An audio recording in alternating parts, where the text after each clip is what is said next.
Guests, if you want to check at the cafeteria and invite the non-voters to sit in the non-voter section, why don't you ask them to come on and join us? Thanks. Okay. Hey, how you doing? Good to see you. They're right there. We were looking for you earlier. I know. I got a little late. Where should I sit? I would sit somewhere closer if you want to, right? Yeah. Somewhere. About right over here. Yeah, there might be some of the seats over there. Right, Where right up, right up. Hey, how you doing? It's Matt. I haven't seen you since last year.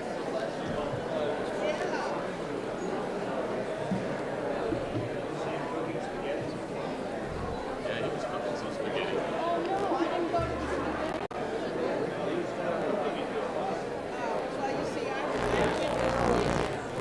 Hanging out. That's right.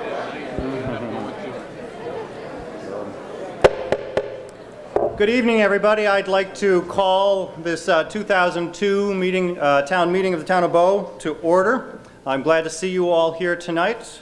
I hope we managed. We've got a big agenda, but I think we can deal with all of the materials if we stay on task and work our way through it quickly. Those of you who are not seated yet, I'd ask you to please find your seats as soon as possible. And as is the tradition with our town, I would like to now recognize a representative from the Girl Scout troops of the town of Bow who will participate in the presenting of our colors tonight and introduction of our singers from the high school.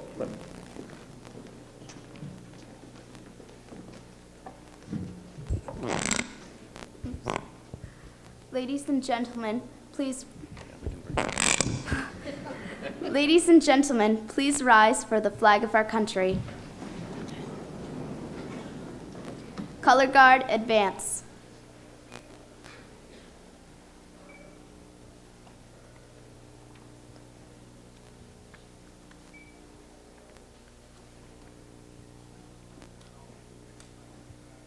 Color Guard, post the colors.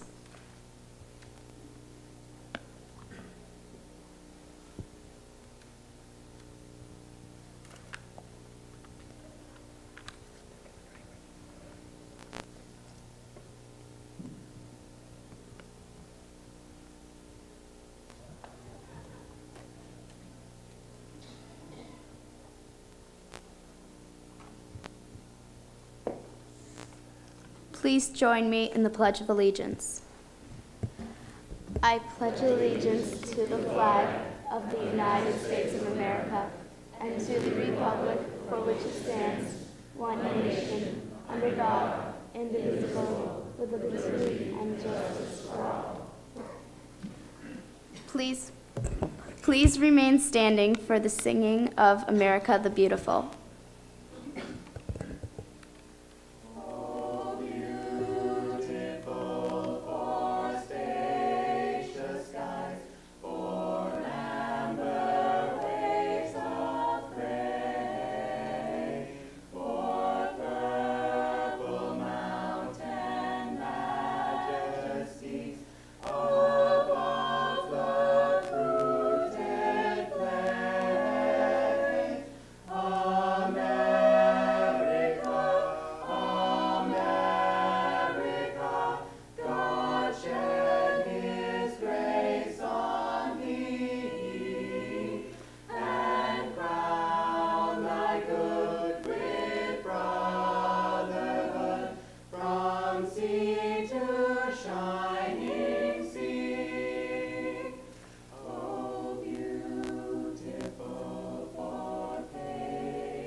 Color guard dismissed.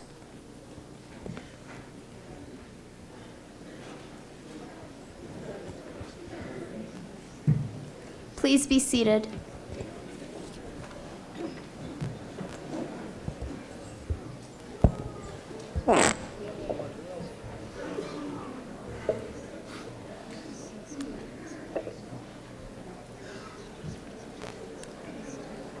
My guess is at least 99% of us in this room have goosebumps right now. Huh? Wasn't that fantastic?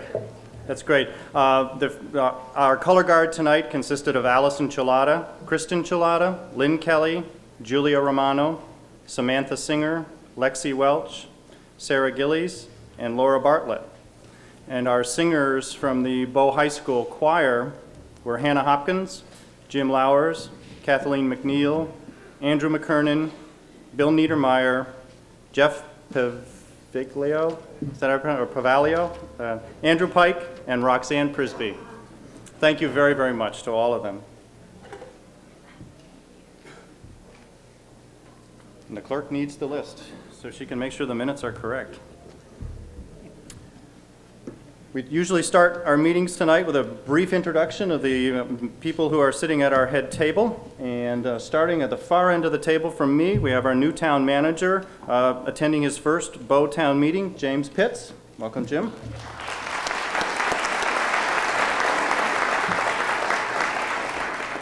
Our selectman, Leon Kennison. John Hanson. John Hanson, who will be dancing his way out of this meeting tonight. Isabel Sinclair. Our town council, Russ Hilliard. And town clerk, Jill Hadaway. My trusty aide and helper and selectman secretary, and Gail Horton is over on this side.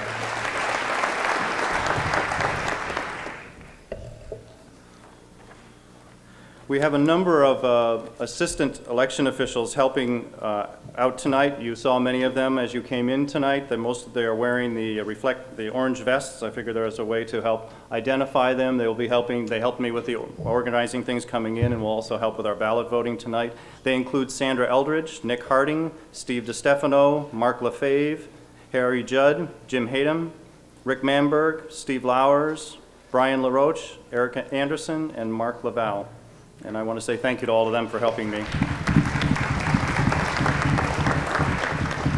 A couple brief announcements about the facility. Reminder, as I announce every year, I think the police did a good job of identifying the no parking zone out in front of the building tonight. I trust nobody parked there. But if you did leave your car in a no parking area, it may be towed, so please go out and move it now if you have. The whole high school and the high school grounds are non-smoking areas. There's no smoking anywhere in the facility or out on the grounds. No food in the auditorium, please. And there is a non-voter section for non-voters. It's the far corner of the auditorium up in that direction, the last few rows of seats. That's where the non-voters, I would ask all non-voters to sit. And as the assistant moderators monitor the doorways, they will be directing non-voters to that area. Before we proceed any further, another tradition we have every year is to hear from a representative of the Men's Club who presents their Citizen of the Year award. And at this point in time, I'd like to recognize Matthew Bailey.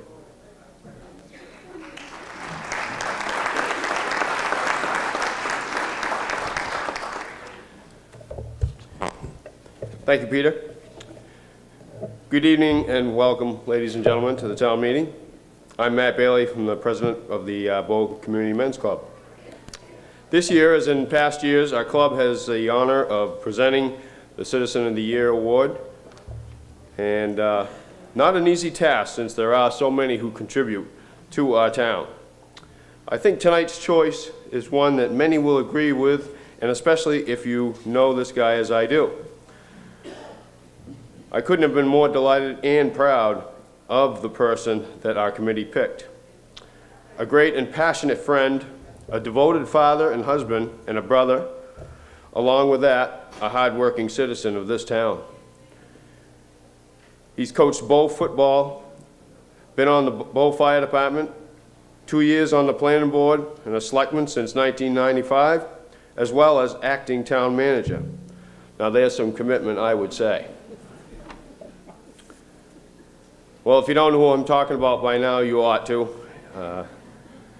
If his dad were here and alive today, God rest his soul, he'd certainly be proud of him, as his mom is, I'm sure.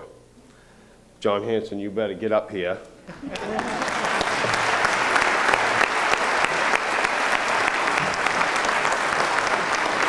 That's before I start telling stories about our younger days. Yeah, you better just be quiet right now. No, don't. Back when we only had a few part-time police in town.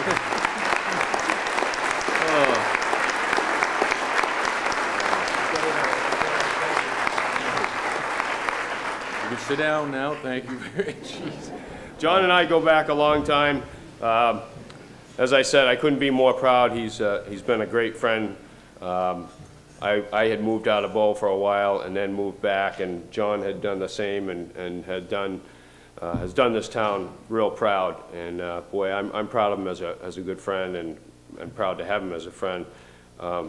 As I knew his dad as well, and a great man and a very community-oriented person.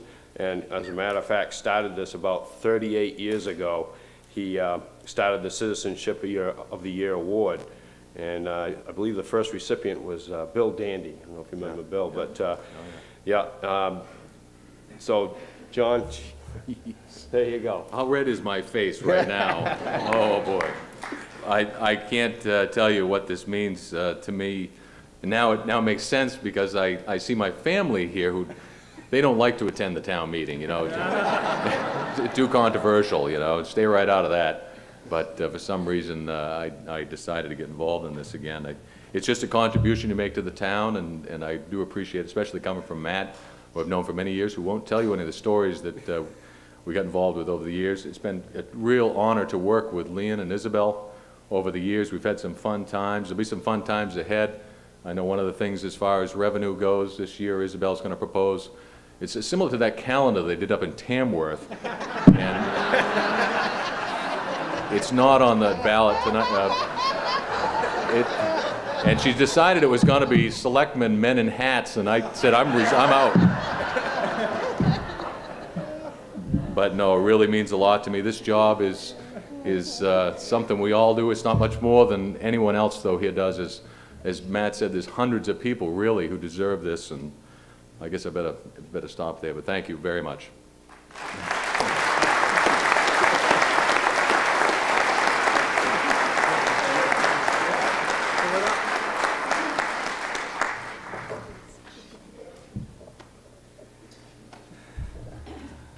All right, at this point in time, I would like to recognize Leon Kennis and Isabel Sinclair, who've asked for the podium for a couple minutes from me.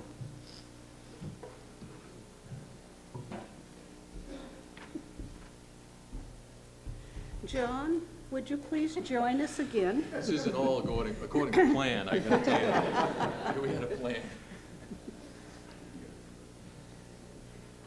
You've been on the select board for 6 years. I'm finishing my 5th. Lynn is finishing his 1st.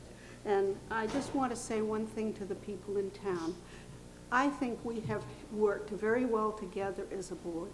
John has so much knowledge about the town.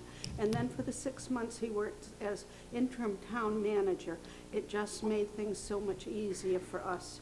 And everybody knew who to go to complain. And John took it. So, Leon?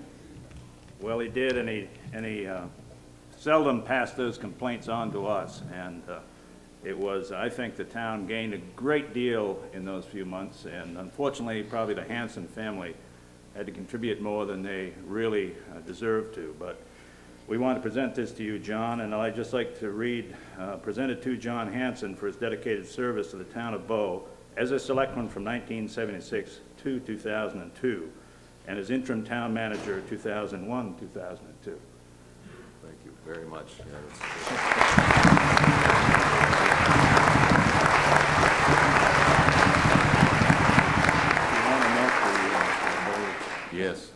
really quite a beautiful tribute here. This plaque is absolutely fantastic. It's got the bicentennial coin on it. One thing I did want to mention, I should mention about Leanne and Isabel, it is difficult when one of the board members becomes the acting town manager, as we had to do at the last minute. And it's not a pretty job, I gotta admit, Jim, you've got your hands full with any town you manage. It's sort of, what goes into it, sort of what goes into making sausage. You don't want to see the whole process, and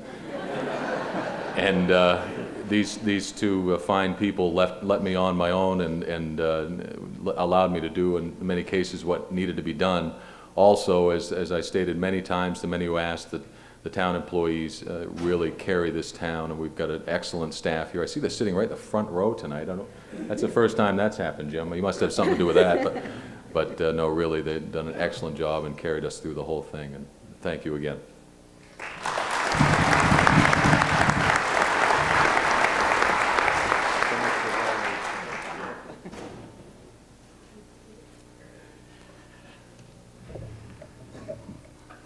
That's great. Am I ever going to get to do my thing? One way that we hope to save a little bit of time tonight, the rules of the meeting. Usually at this point in the agenda, I would have taken a few minutes to summarize the rules that I would use to run the meeting tonight. This year we did something new. Jim Hayden, the school moderator, and I met earlier this year, worked out a set of joint rules that we decided that we would propose to the voters to each of our meetings and use, so that there would be some consistency between the meetings, so that people would understand how the meetings would be run. Those rules are printed in the town report, and I think unless somebody really wants to hear them all, I'm going to assume that you all read them as part of your preparation tonight, and just to refer to them, that those are the rules that we will use this evening, which are largely the rules we've used. I'll simply highlight, the one rule about our ending time. I'm hoping we can be very efficient and finish our work tonight, but the rule that we established is, unless the meeting decides otherwise, we will adjourn at 11 o'clock this evening and then reconvene at a later date. I've reserved the auditorium for Monday, March 25th at 7 p.m. for a reconvened session of the town meeting if we need it. One thing that's not in the rules, sort of a new toy we have, it's a speaker timer. And again, it's something that we're trying to find better ways to run the meeting, better ways for people to understand how it's operating. It's very simple. We will start this whenever a speaker speaks, and I will be setting it so that the green light goes off 2 minutes before the time is up, the yellow light 1 minute before, and the red light goes off, when the time of the speaker is up. As in the rules, we will be allowing presenters 10 minutes, all other speakers 3 minutes a time. Not necessarily an issue that's been abused in the past, but we thought it would be helpful just to keep the meeting running. They recommend that the moderator or the person running the meeting not run the machine at the same time, but we haven't been able to find a place to put it where you can all see it, so I'm going to try to do it, and if I mess up, well, that's the way it goes. I'll do my best. One thing, I know we certainly are in a period of time in the town where there are a lot of earnest debates going on. There are a lot of issues that people are discussing, and some people are feeling very strongly about issues, but I want to remember, this is a gathering of the town, a gathering of all of us to go about the town's business, and just urge us, let's enjoy ourselves while we're doing the work of the town. And in that context, I'm not a great one for reading quotes, but the Municipal Association shared a quote with us that's attributed to John Adams when he wrote from the Continental Congress back to his constituents at home, and I thought it was very appropriate for town meeting. And again, remember, he's writing this at the very formative period of our country. We may please ourselves with the prospect of free and popular governments, but there is a great danger that those governments will not make us happy. God grant that they may, but I fear that in every assembly, members will obtain an influence by noise, not sense, by meanness, not greatness, by ignorance, not learning, by contracted hearts, not large souls. There is one thing that must be attempted and most sacredly observed, or we are all undone. There must be decency and respect, and veneration introduced for persons of every authority and of every rank, or we are undone. In a popular government, this is our only way. I think he said it far better than I could. Everybody deserves respect. Every opinion deserves to be heard. Let's let's go about our business and enjoy each other's company and get our business done tonight together. As is customary, I will simply read the opening portion of the warrant for tonight's meeting and then report the results of the elections that occurred yesterday, and then we will proceed to deal with the warrant articles that need attention tonight. The notice read, "To the inhabitants of the town of Bow in the county of Merrimack and in said state, qualified to vote for town affairs, you are hereby notified to meet at the Bow Community Building in said Bow on Tuesday, the 12th day of March, 2002, at 7 o'clock in the forenoon to act upon the subjects hereinafter set forth. The voting on Articles 1 through 5 will be by official ballot, and the polls shall be open for balloting at 7 o'clock in the forenoon and shall not close before 7 o'clock in the evening. You are hereby notified in accordance with the provisions of RSA 39:1A, adopted at the 1980 annual meeting of the town of Bow, to meet at the Bow High School in said Bow on Wednesday, the 13th of March, 2002, at 7 o'clock in the evening to consider the remaining articles on the warrant." And this warrant was issued by our three selectmen, John Hanson, Isabel Sinclair, and Leon Kennison. Now, yesterday, we did hold elections, and we had several elections. Some of them were uncontested, and so in the uncontested, I will not necessarily read all of the results, but I will read the official results of the election at this point in time. The election of selectmen for three-year term, Harold Judge received 1,269 votes, William Stearns 709 votes. Harold Judd was elected. For town moderator, I was running unopposed on the ballot. I received 1,779 votes. There were 39 write-in votes for Mike Walczak. For the town treasurer, Mark Laval was running unopposed. He received 1,756 votes. I told you I wasn't going to announce the unopposed, what didn't I? The library trustee, John E. Swenson, ran unopposed. Library trustee, Eric Anderson, ran unopposed for a 5-year term. For the budget committee, there were 3 people voting, running for 2 offices. Richard Menard received 809 votes, Paul Roy 981 votes, and Sarah Swenson 1,422 votes. So Paul Roy and Sarah Swenson were elected to the budget committee for 3-year terms. There was a 2-year term on the budget committee that was also open. Running for that office, Eric Anderson received 1,079 votes, Marjorie Welch 906 votes. Eric Anderson was elected to that position. For the position of trustee of trust funds for 3-year term, Richard Manberg ran unopposed. Supervisor of checklist for a 5-year term, Sarah Swenson ran unopposed. For the school moderator, James Hayden ran for a 3-year term, and he ran unopposed. He received 1,286 votes, but it is appropriate to note Mike Walczak received 252 write-in votes.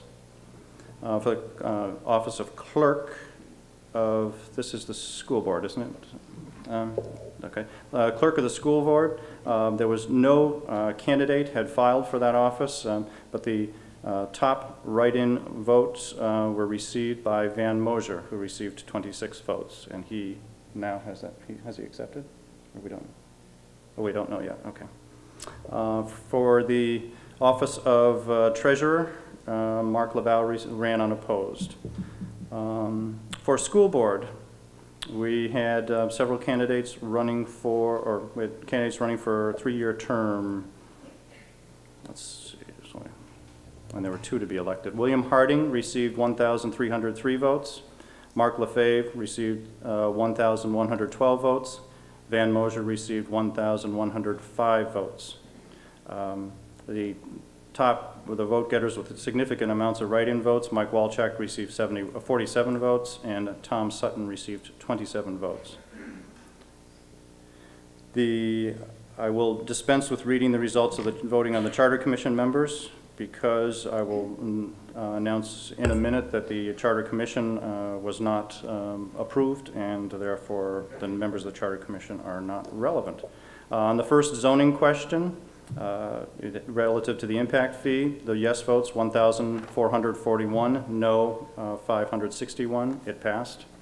The second zoning amendment, which all included a number of business development type amendments, that was yes votes 1,532, no 432. That also passed. The question relative to increasing the number of the Board of Selectmen to 5, yes votes 1,760, no votes 298. That passed. Question number 5 under the town was the question relative to adoption of the SB2 form of government for the town. Yes votes 1,120, no votes 963. That requires, however, a 60% vote to pass, and it did not receive 60% votes, so that failed. Under the school issues, the first question is the one that I mentioned, the question whether to establish a charter commission for the school district. Yes votes 949, no votes 1,070. That failed. And then finally, the question whether to adopt SB2 form of government for the school district. Yes votes 1,150, no votes 965. That also required 60% vote. It did not receive 60%, so that failed.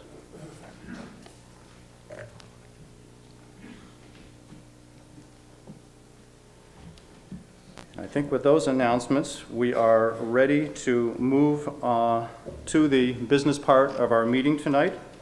The very first article that we have on the agenda will require a ballot vote, and I think maybe I'll take a moment to talk about that before we proceed. All of you received a couple ballots when you checked in this morning. This evening, when it's time for us to vote, what we do, my assistant moderators will act as ushers. I ask you all to stay in your seats, don't move.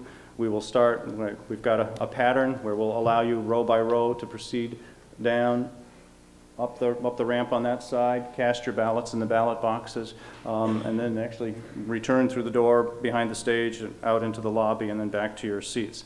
I think if we all cooperate, work together, we can probably do the ballot vote in relatively short order. We're required by law to keep it open for a whole hour, but I think that we can get everybody through and then go back to business in 15 or 20 minutes if we all work together on that. And I will talk to you more about that later.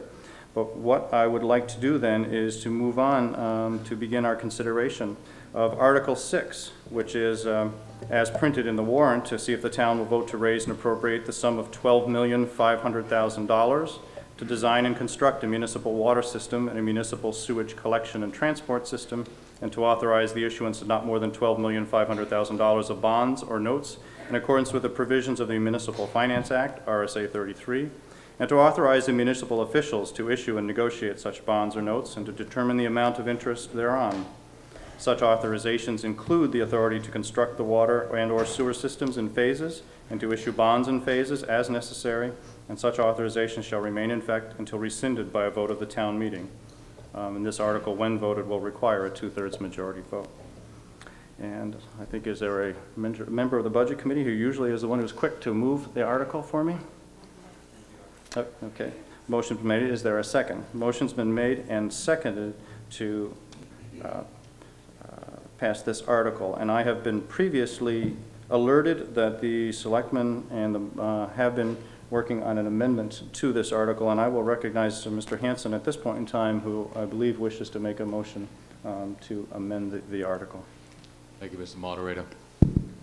Make a motion to amend Article 6 as follows. Go ahead. To see if the town will vote to raise and appropriate the sum of $12,500,000 for the purpose of preparing plans and specifications, land acquisitions and/or easements, and for the construction of a municipal water system and a municipal sewage collection and transport system that will qualify the town for federal and state funds.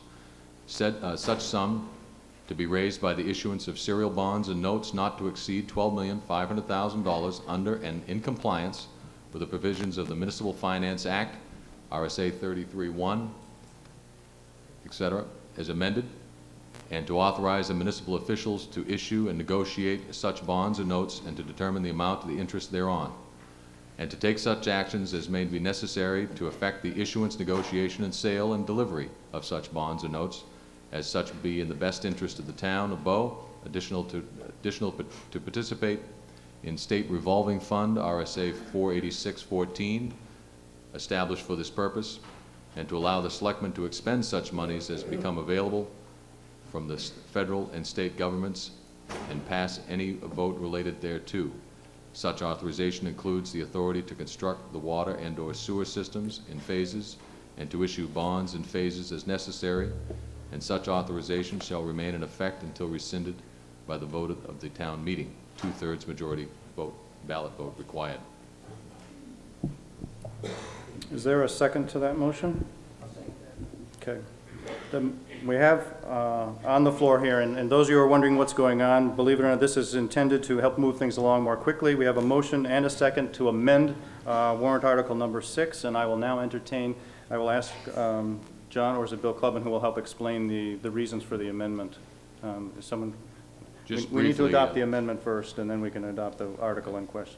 As far as the amendment goes, the amendment is simple. The easiest way to put it is, on occasion, we'll have a public hearing and we'll address exactly what our warrant articles need to look like.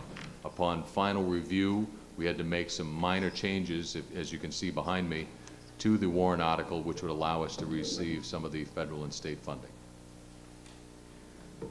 At this point, Mr. Moderator, I would like to recommend that we turn it over to the Business Development Committee Chairman, Peter Winship, to describe in more detail the warrant article.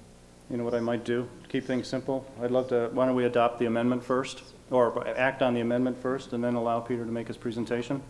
So there has been a motion made and seconded to amend the article. John has just explained the purpose for the amendment, and it's my understanding that copies of the amendment were distributed to voters as they entered the meeting tonight.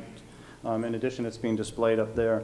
So at this point, I just is there any discussion on the motion to amend the article at this point in time? If there isn't any, then we'll take a vote. All those in favor of the motion to amend as made, please signify by saying aye. Aye. All those opposed, no. Well, the ayes have it. It's a vote in the affirmative. I so declare it. Now we will be considering the Article 6 as it has been amended, and at this point in time, it is open for discussion, but we will begin our discussion of the article by recognizing Peter Winship, who I've been told will be making the initial presentation concerning the article. And I'm going to set the timer and keep an eye on you, Peter. If I did it right, it'll work. You started too early. This is I guess I'm first up tonight. It makes me Mr. January. And I'm honored.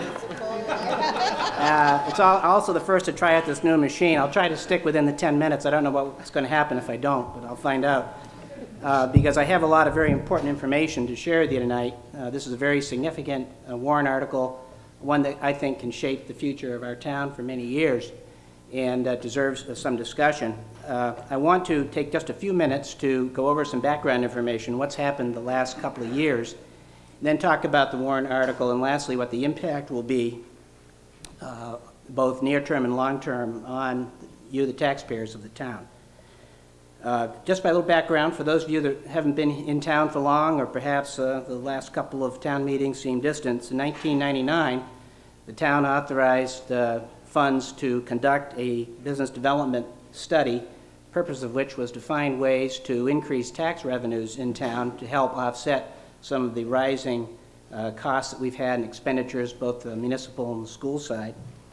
And we contracted with RKG, consulting firm from the Dover area, to assist us, and they reported their findings late in 1999. And at the 2000 town meeting, we requested funding to continue our work. Do we have the first slide up? I think you pressed the button. It's all in there. Okay. That study, first of all, identified a critical area in town that is very suitable for development. This area is east of the interstate, bordered by the Merrimack River, and is largely undeveloped at this point, and very fertile land, if you will, for construction and business development. The study went on further to identify, through a fiscal impact model, what the likely tax rate will be in town if we do nothing. And the analysis showed that it's likely in a 15-year planning horizon, the taxes on a home valued at $140,000 would increase from $3,500 to $8,000. We then measured what the likely outcome would be of an economic development strategy on the same assumptions, and it did show that the impact could be reduced significantly, but it will take a very long time for this to happen, that there isn't any quick solution to facing perhaps rising taxes over the next several years. Let's try the next one. One of the added benefits of this project, though, can be seen by this graph. If we do nothing, at the end of 15 years, we have about $155 million of potential property or value to add to the tax rolls. With our water and wastewater study within our service area, that number increases to $239 million. And potentially, long-term, if we extend this to the east to the west side of 93 and land currently in conservation, but ideally suited for development, there potentially could be another 561, or a total of $561 million. Now, I remind you that many years ago, a public service company came to town and built a nice facility, and it's been valued at various levels over that time, as high as something in excess of $300 million at one point, is that right? And now down closer to 200. So you can see from this that we have the potential ability here to build another public service, if you will, another to add to our tax base of property values that can generate tax revenues and really help us. But it's not a quick solution, it's a long-term project.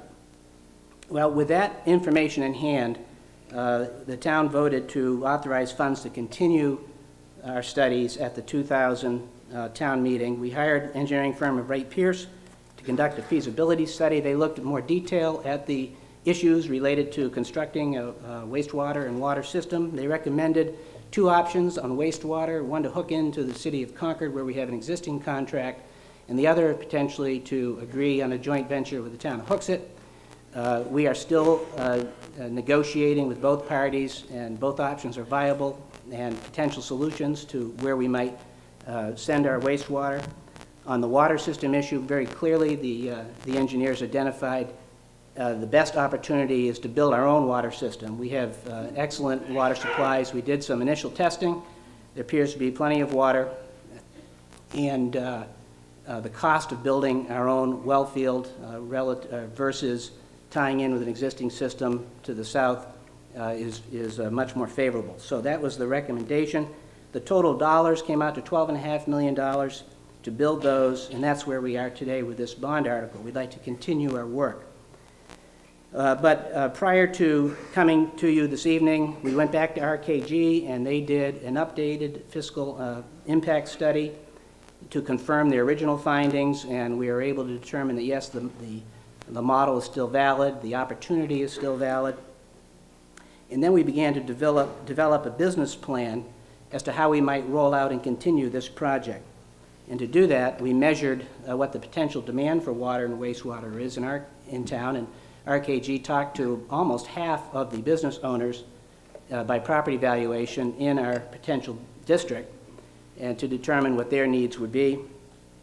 We looked at various implementation strategies that might minimize the impact on the tax rate.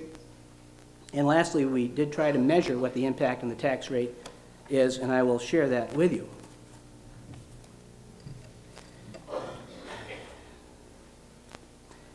This chart shows what the cumulative effect of the project would be, measuring all of the expenses related with the construction and measuring all of the incomes related with user fees, hookup fees, and mostly and largely the tax revenues.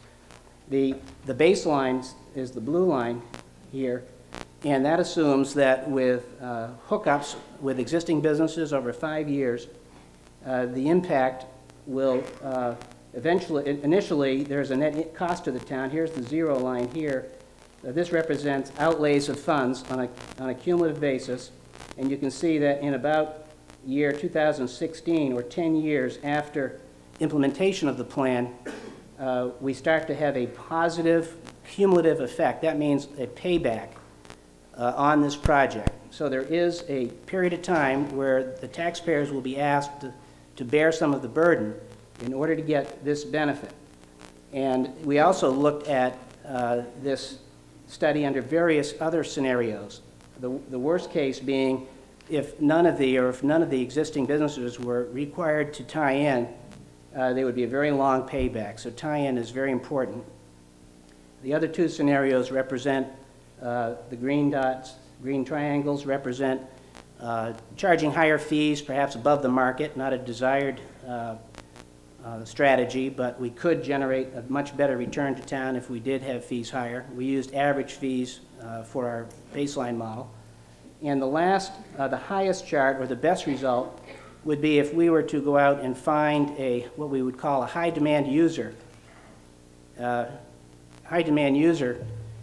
off the bat, and we didn't start construction until we had that user on board with an agreement to build. And that would give us revenues immediately, and as a result, the results are much more favorable. You can see the net impact, the outlay of funds on a cumulative basis is very low and breaks even approximately 8 years into the plan, and then the potential cumulative impact over 15 years is $5 million.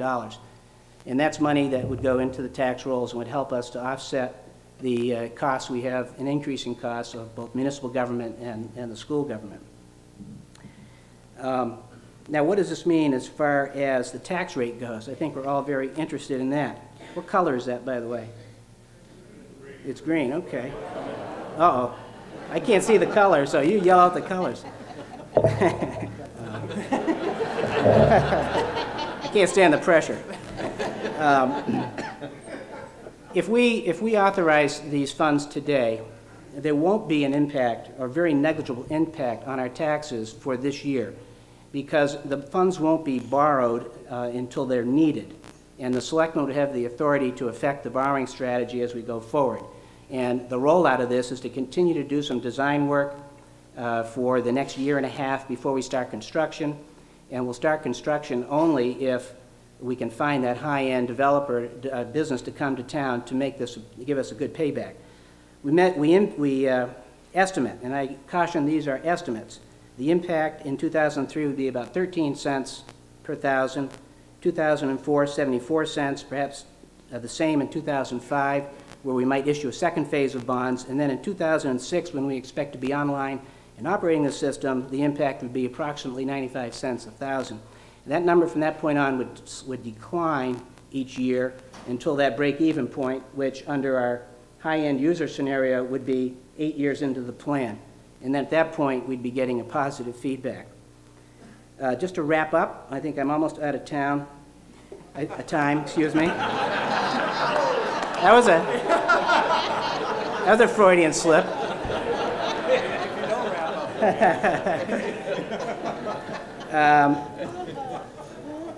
I think it's important that we pass this today because it sends a clear message to the business community that we as a community are ready to go. We're ready to build this project if they're willing to come here.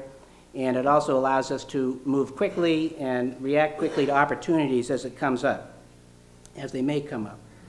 Our rollout plan would be to continue with the engineering work next year, enter into an aggressive marketing plan to find those high-end users, then phase in construction over 2003 and 2004, and hopefully go online 2005, 2006. And the key elements here are that we will not start construction, which is the bulk of the expenditures, until we have a high-end user who commits to coming to town. I just want to summarize by saying that this is a long-term strategy, but I think it's very important in order to bring some fiscal stability to our community. The payback isn't right away. It will cost us something for several years. But down the road, this could be a income, tax-based producing asset that will help us pay for the type of services that we expect in town to maintain our quality of life that we have here. I would just encourage those taxpayers that have been longtime residents in Bow who might be thinking, well, I'm not going to be here that long, or I'm going to move on and retire, to think of this as a legacy you can leave other future residents of town. A legacy that will assure that they'll be able to enjoy living in Bow in an affordable way as we have for many years. For those newer residents that are coming to town, I would say here is a way to establish some fiscal stability so you can continue to stay in town and enjoy living in Bow with a good school system and good municipal services for many years. I'd like to encourage you to approve this warrant article tonight.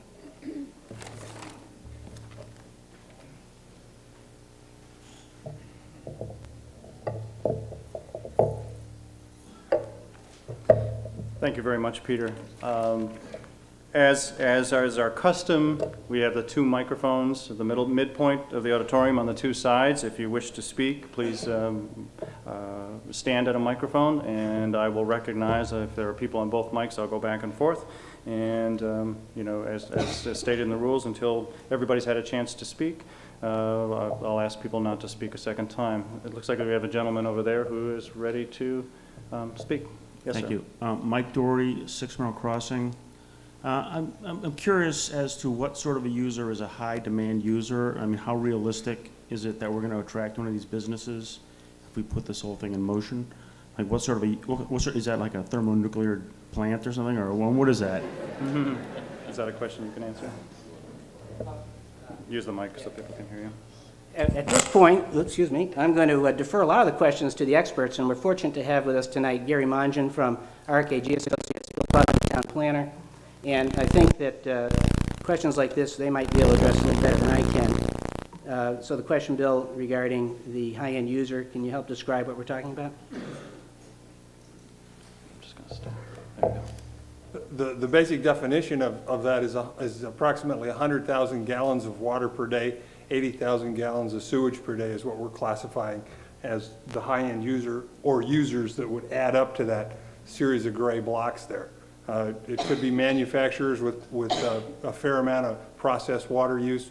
It could be an awful lot of people using. It would take quite a number of employees to get to that level, but likelihood would be something along the lines of a manufacturer. Public service, I'll say public service, for example, uses about 100,000 gallons of water per day in their process.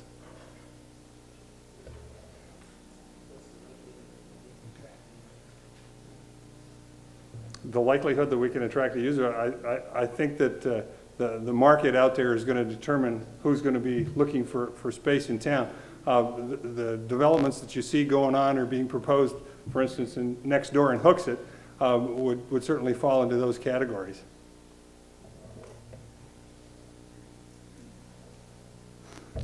Does that answer your question, sir? Okay, thank you. Yes, we have a new speaker. Yeah, this is Baran Black, 21 Woodhill Road. I had two questions regarding the warrant article. One is, as far as the amount of employees at a high-end user, what would be done in traffic improvement on 3A or 93 exit? How would we accommodate the traffic that would have to be going to these businesses?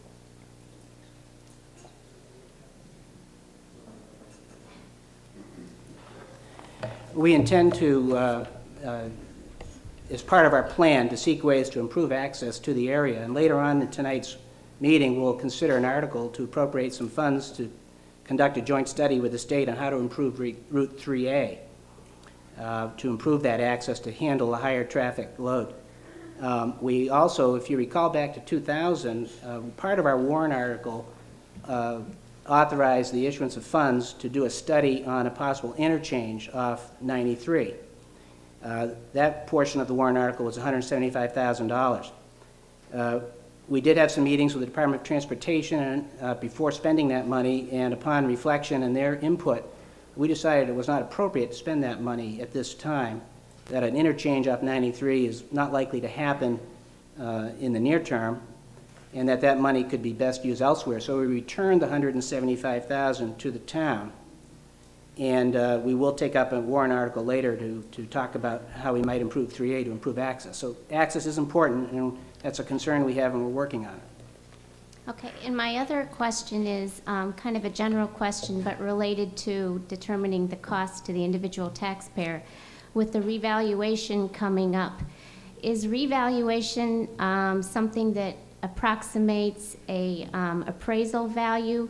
And if so, what is the estimated change going to be in the Bow tax base with increased property values that are on the majority of the Bow properties? I think Moderator may be John able to- Hanson, yep. Thank you. I'm not sure whether this is working. Can you hear me all right? Yeah. We obviously are going through the revaluation process now. Your tax rate obviously will change after the reval is complete. It tends to equalize properties, so it's very difficult to estimate what your property tax per thousand will be once the reval is done and the tax rate is set next year sometime, or the end of this year possibly. To answer your question, if we were to use all $12.5 million right now, and we were to bond all of that right now, you could utilize somewhere in the vicinity of, for a 30-year bond, for instance, at the 2002 rate, it'd be about $1.62 per thousand. But that is not the plan. It's a phase-in plan. But that would be a worst-case scenario if that was to be done all at once. But if your house is revaluated and it's close to, say, the appraisal value, you're saying the actual tax rate may lower or change so that your amount per thousand wouldn't increase directly to your appraisal value? It's hard to, and I certainly don't want to sound as if this is a guarantee of any sort, but generally when revaluations are done, the tax rate equalizes and comes down based on that revaluation. So if there's a large increase in tax base in Bow because of the property values, that would be accounted for. It's not like all of a sudden we'll have a large extra amount of money that... Correct. We only raise what we need. That's correct. Okay, thank you. Oh, yes, Gil. Gil Rogers, Jonathan Lane. I'm in support of a phased approach for this article. I think it's something that the town really needs, and I trust the selectmen to proceed and bond the necessary elements of the plan as necessary. I would like Peter to update us as to what our negotiations are with Concord and with Hooksett. Are we going north or south with our design? I think we would like to know.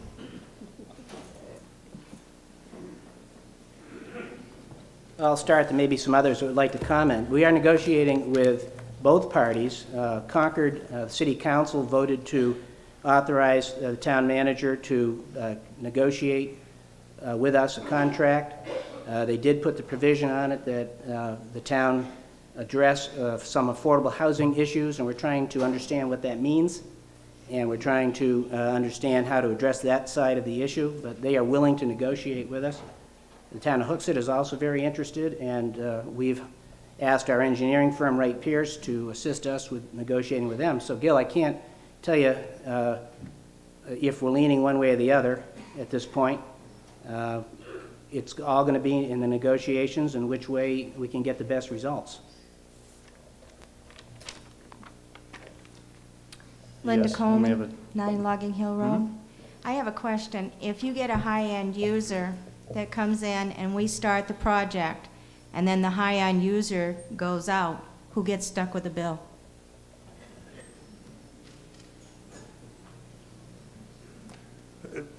As in other projects like that in similar communities, we would negotiate a development agreement that called for penalties. They would be required to pay a certain amount of money so that our interests would be covered. So in other words, that if they pulled out, it would cover the cost and it wouldn't be passed down to the taxpayers?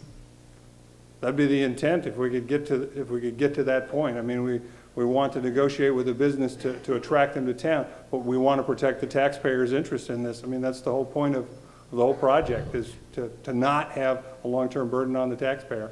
Well, because of what happened on Logging Hill, I was wondering about that.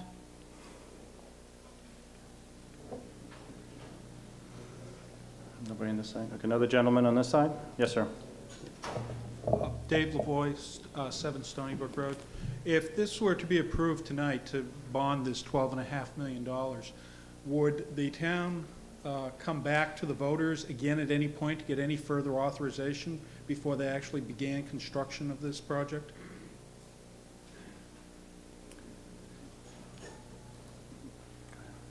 The authorization allows us to proceed in step by step through as we need to develop the plans, the specification, the designs, acquire any property that's necessary, and eventually issue the bonds for construction once we have nailed down the sufficient users to cover the cost. So at this point in time, we haven't designed this facility. We haven't acquired any property. We would approve $12.5 million here tonight, and the potential payback could be 20 years down the road. The potential payback, do you mean when would we start receiving a positive According to the benefit? chart that was just up there, it doesn't get, if we could go back to where that chart was, the cumulative payback shows that we don't get positive again under the best scenario until 2016, which is 14 years from now, and under the worst scenario, we're looking at 2020. And forever under the red one, yes. Correct, and forever on the red one. It just seems like an awful long payback to be sitting here voting tonight for $12.5 million with very few specifics. I think that's a comment. Yes. Thank you. My name is Jacqueline Jennings. I live in Ordway Lane. And like our Governor Jeannie, I am very concerned about the drought that is facing our state. I need some insurance where this water is going to come from to make this project viable.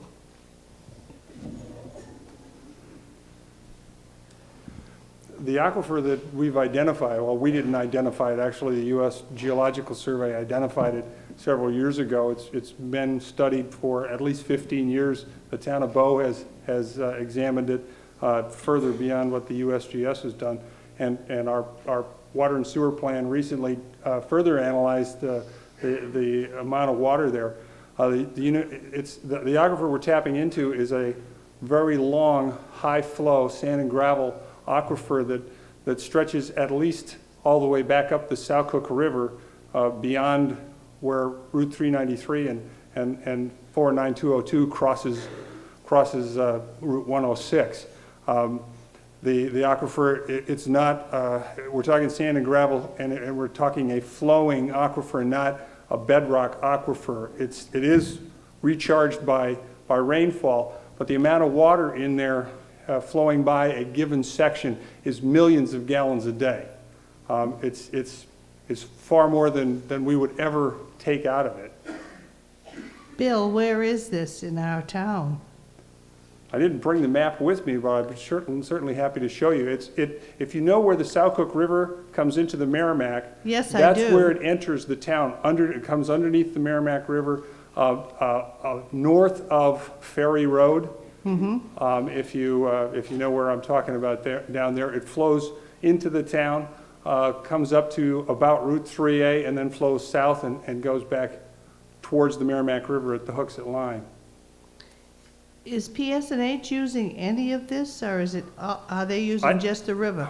PSNH draws 96,000 gallons a day from two wells that are on the edge, downstream of where we would tap in, but on the edge of the same formation. Thank you. You're welcome. Yes, there's a gentleman on this side. Gary Nyland, Robinson Road, Bow. Been around here for about 35 years or so. Sat on the original Conservation Commission that bought the land that he's talking about using along Route 93. Kind of concerned about that, the use of that land going to industrial use, number one. The other thing is, I'm the understanding that when we went into Concord in their sewer, that 85% of it was paid by the federal government, another 5% by the state and donation, and I don't know where the city of Concord gets offset any stipulations on what we can do with the portion that we own of that sewer plant.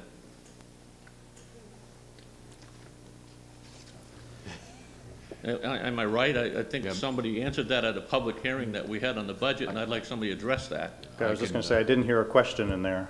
Well, I guess I'm saying I made a statement, but I think that we have a deal with Concord that was made years ago about that sewage line. And when about 2 months ago, we saw an article in the paper that said they want to put a stipulation on housing for us to dump more sewage in their plant. That's got something to do with how you negotiate in the future for this part of the system, doesn't it? Mr. Moderator, I think I might be able to help with that. There is additional capacity, Gary, into that plant, which we're well aware of. And, yeah, I concur with you sometimes. You may have heard me get my dander up a little bit sometimes where Concords get off on certain issues. But obviously, there is some rapport we're building with them, understanding we're building with them, and we will be able to utilize the portions of that sewage which are not complete at this time from Bow. Is there an intention by the people that are doing this to take Conservation Commission land, which they stated in the first one of the charts there, to use for industrial, to bring that thing up for the second phase of this thing, the 10 to 20 year period of time? Did you want to? No, our intention is not to do that. That is a potential we could address at a later date, but none of the money today that you'd be voting on has anything to do with going to the west side of 93 into that conservation land. The plan, the initial study we did only identified that as an opportunity. If we get to that point 20 years from now, that'll be a discussion we can have in town and decide what we want to do. But it has nothing to do with this warrant article. All of this money is going to go in developing east of 93 in the business development district. One last question. How much federal and state aid are we talking about here with this amendment that you made, John? Is there a percentage rate here that is given us for this whole project? The known quantity is 20% of the cost for the sewer would be through a grant. There may be other funds that we can identify, but the people who I trust who know about this tell me that 20% of the sewer cost is almost a slam dunk.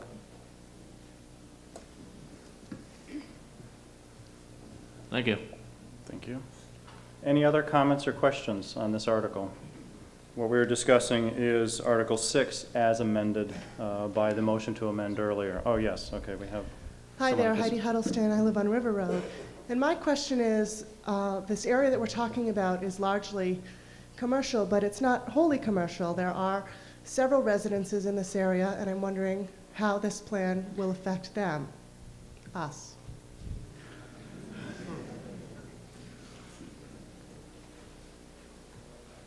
I'm not entirely sure. I know when you say, how will it affect you? I mean, if we run a sewer line or a water line past a house or near a house, they'd be eligible to hook up if they so chose. At whose expense? I assume that we would run it the same way we run the sewer line on Logging Hill Road and other parts of town, that there'll be a hookup fee and then you'll pay quarterly for the service. And what about the traffic impact? Someone mentioned about the impact on Route 3A, but there's also residential areas, and on River Road, at the end where I live, we battle now with traffic that is outrageous. I would like to see that be taken into consideration as well, in addition to the areas on Route 3A. Part of the overall plan, regardless of whether we do water and sewer, but part of the overall plan for business and industrial development includes transportation improvements. You're probably aware of the improvement that the Public Works Department was able to construct at Dunkley and River Road, which permits trucks to make that, to negotiate that corner and not remove the utility pole, which we hope has encouraged, at least allowed them to use that route instead of River Road. But the Planning Board has recently concluded a plan for the improvement of the other end of Dunkley Road at 3A, and I expect that probably within this year we'll go to work on a plan for the Johnson Road 3A intersection. The town has been setting aside $100,000 a year for improvements to the for road improvements in the industrial area. I don't think we're going to spend serious money on that until we have a final decision on water and sewer. We wouldn't want to improve those roads and then tear them up for a water and sewer project.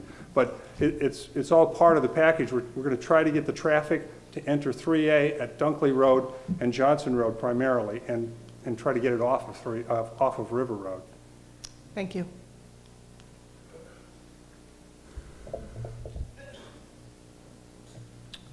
Yes, sir. Steve Corliss, South Bow Road.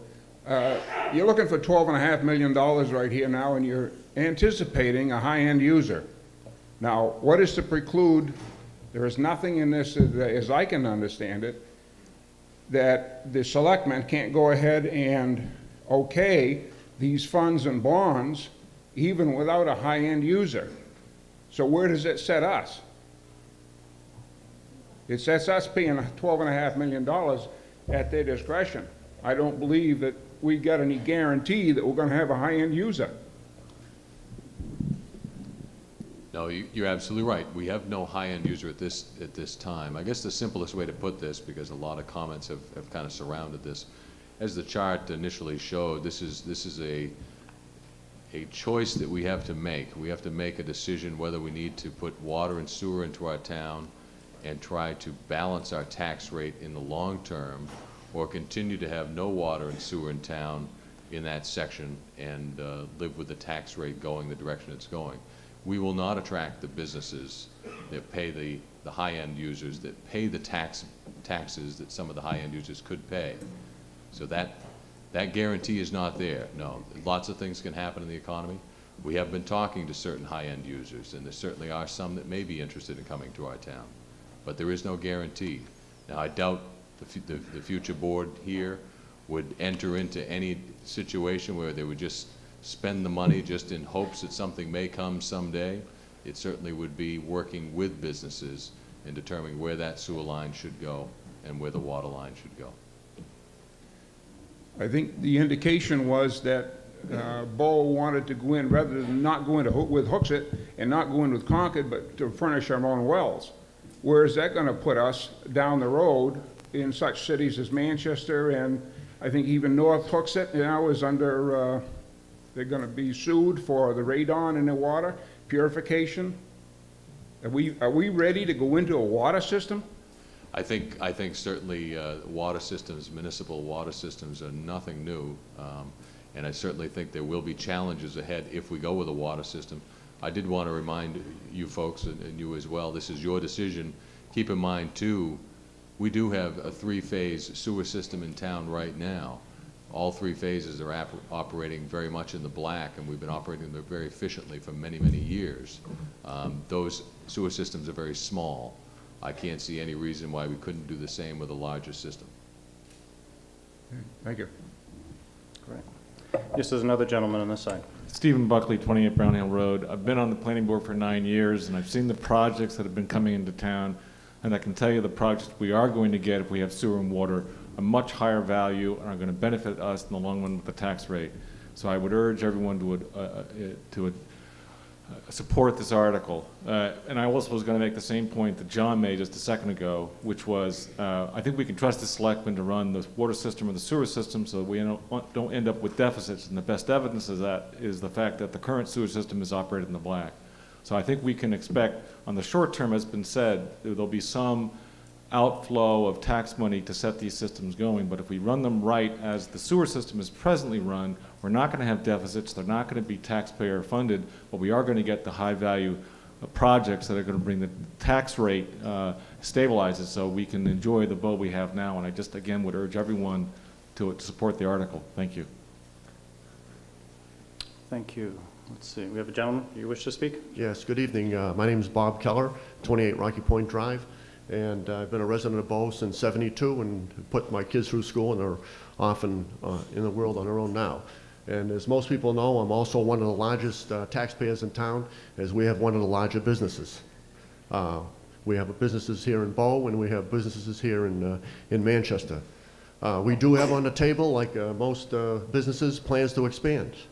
And one of the key things, and why I want to speak in favor of this, it makes it very difficult for a family-owned business like us to seriously consider any expansion plans unless you have water and sewage. It's just cost prohibitive. And you have competing towns like Hooksett and Manchester that have all these services and utilities. And very frankly, Bow has a lot to offer. And if we had our druthers, we'd like to lean towards this town. But we can't make a commitment, and we can't even consider expanding unless we have the infrastructure and all the necessities in place before we put our money on the table. So that's why a town has to invest first before it can attract good businesses. You can get a lot of smaller business, but you can't get any substantial businesses. People want to build a 200,000 square foot facility or a 400,000 square foot facility unless you have the basic services. You can get a lot of the little ones, but you're not going to get any of the big ones. And so I speak highly in favor of the commitment for the town to move forward. See, I don't have any kids in the school system anymore. I'm willing to make the investment, and I would hope that, you know, we could continue to be a major taxpayer in town, and we hope that the town will look favorable on moving this forward. Thank you.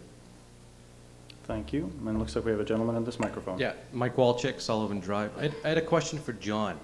Did I hear you correct? Did you state that it's a 30-year bond? No, well, the bonds haven't been let yet, but the question came about what the tax rate would be, and that was my quickest note to describe here was what a 30-year bond would be if we did it all at once next year, worst case scenario. Right. You want to figure out? When's the last time that we did a 30-year bond? If I'm not mistaken, over my history I've seen, we've always done 20. That's why I was wondering. I'd have to look back, Mike, to be sure, but some of the sewer bonds were quite long, quite lengthy. Okay. Another question is, I've gone back and forth like this and talked to a lot of people and gone, it is to a point a good idea.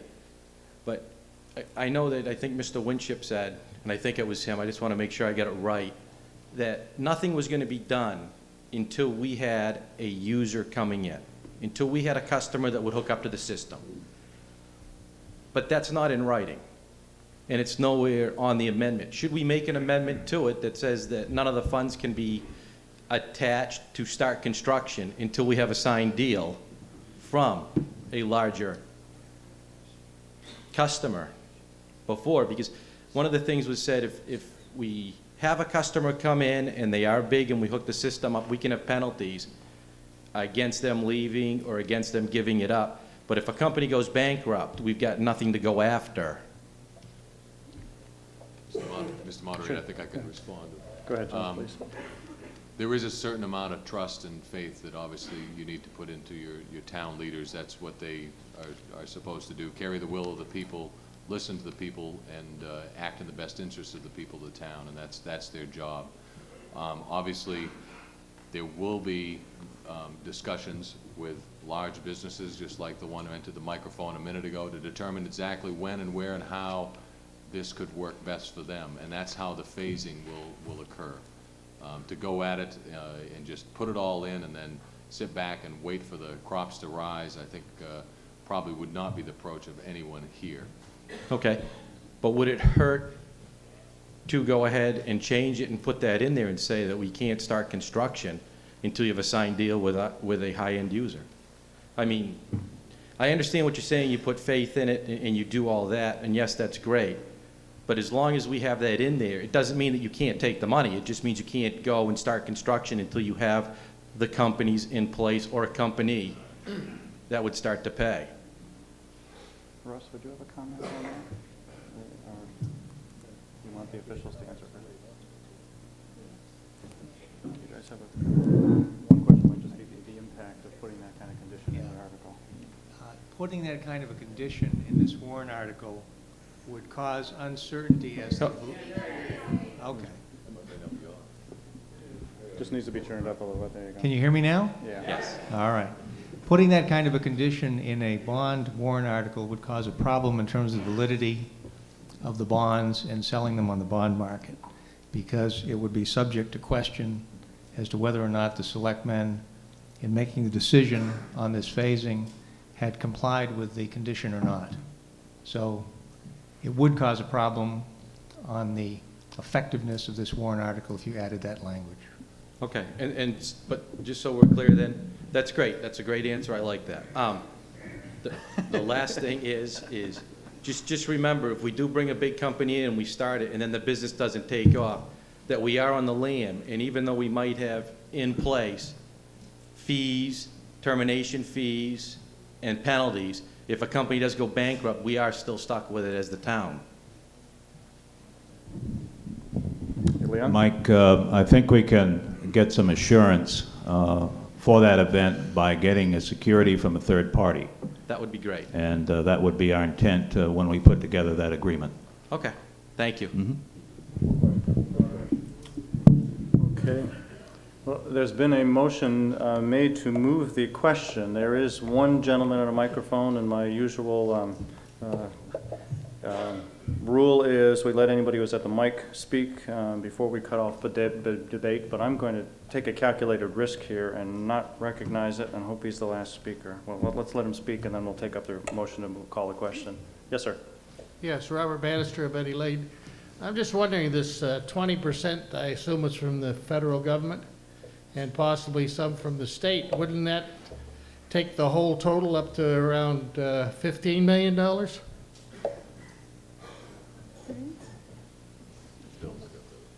The 20% I was referring to applied to the sewer portion. It would reduce the cost down. If we were able to get that, it would reduce the sewer portion by 20%. It wouldn't take the total cost up to 15 million. So you're actually talking about actually less money than 12.5. We may well be able to build $12.5 million worth of improvements for, say, $11 million with the revolving loan fund money. But we still have to be able to spend $12.5 million to build the whole project. Yeah, you got me confused because you're going to get 20%, but you're still talking 12.5. That's what we estimate the total project cost to be. Right, right. We would expect to be reimbursed for the 20%. So that means the town is going to give less money then? That means the town would give less money. The 20% would, as I understand the program, each year we would sell the bonds for $12.5 million, and each year the town would pay its portion, and then we would get the principal and interest on the 20%. That's how I understand the program to work. Okay.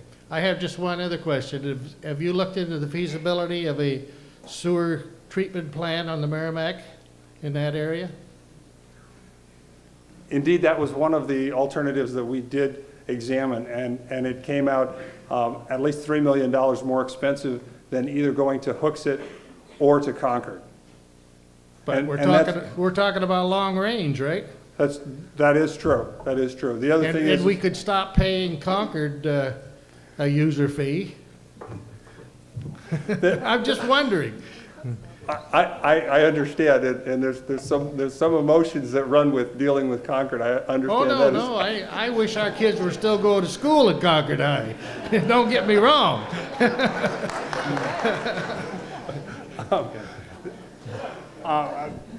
The other complexity to having our own sewage treatment plant is, in order to do that, you'd need permits, presumably to discharge the treated effluent into the Merrimack River.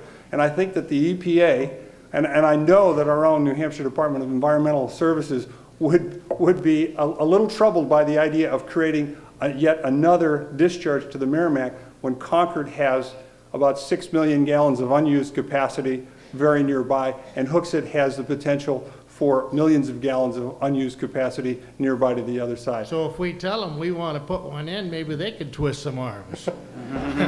This may be a successful strategy. Thank you. That's great. Peter, Okay. I would just make a comment that user fees, if we went it alone on a per unit basis, would be much higher because it would be dealing with a smaller volume. If we were to partner with Concord or Hooksett, who had a substantial baseline volume, then the per unit cost would be much less for us for operating expense. I did have a motion to call the question, but I crossed my fingers and didn't take a vote on it to see if we could save a couple minutes. And it looks like we have no more speakers. We are dealing with a vote on Article 6 as it was amended by the earlier vote. As I announced, this article has to be voted on by ballot vote, by secret ballot. So now I want to take a few minutes to tell you how we are going to do that. So I hope it is going to flow nice and simply and smoothly. There are 2 ballot boxes up on the stage. What you will find is in the next couple minutes, my assistant moderators will scattered throughout the auditorium. And what we would like to do is we will start with the back rows in the back section up on that side of the auditorium, and row by row you'll be released. I ask you to come downstairs, go up the ramp, up to the ballot boxes, cast your ballots. We have some wires that are in the way that prevent you from coming back downstairs, so what you'll need to do is exit backstage and then come down the hallway that brings you out by the bathrooms. And then either you can just wait in the lobby for a few minutes, or you can come back and get into your seats. Once that back section is done, the ushers will allow this front section to go from the front back. Once that side's done, we'll do the same thing on this side of the auditorium. I think if we all cooperate, if you all stay in your seats until it's time to vote, and after you vote, if you stay out of the way, I think we can move ourselves through pretty quickly. And as soon as we're all done, I plan to move right on to the next article and start dealing with it, even though we have to leave the ballot boxes open for an hour, and so we will be taking care of other business until the hour expires. Once the hour is expired, we'll count the ballots. Now. Point of order, Peter. So, what color? Okay, I was just going to say the last thing. I'm hoping that the town clerk put all your packets together the same as mine. Mine has the pink ballot on top. So I would say the pink ballot is the one we are going to use for this particular vote. So you tear off and use the pink one. If you're wondering what the yellow one is for, the yellow ballot is there just in case we have a request for a secret ballot on any of the other articles tonight. So save it. Don't throw it away. Don't lose it, please. We'll be using the pink. So I think just before we get started, I will need, I'd like a supervisor by each of the ballot boxes up on the stage, if that's possible. One of my assistant moderators. Sandy, are you here? Sandy, yeah, could you do that for me, please? And Brian, are you doing something else otherwise? If you want to scoot up there, you can take it as well. Sarah? And then there's some bright red markers.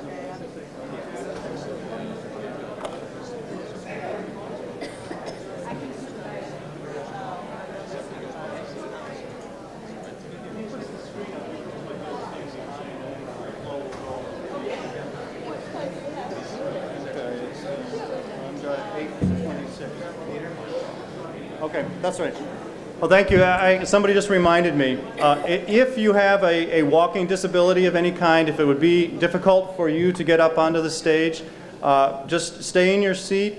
Let one of the moderators know, either by waving or just, calling out their name. And what we'll do is I'm happy to bring a ballot box out to you so you can cast your ballot.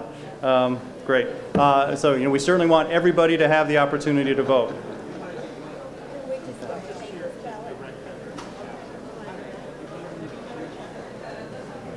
Peter, just let them know. Actually, because we're allowing the non-voters in, it's sort of less an issue. I guess you guys can be a little less tough on that, I think. You can vote at both boxes.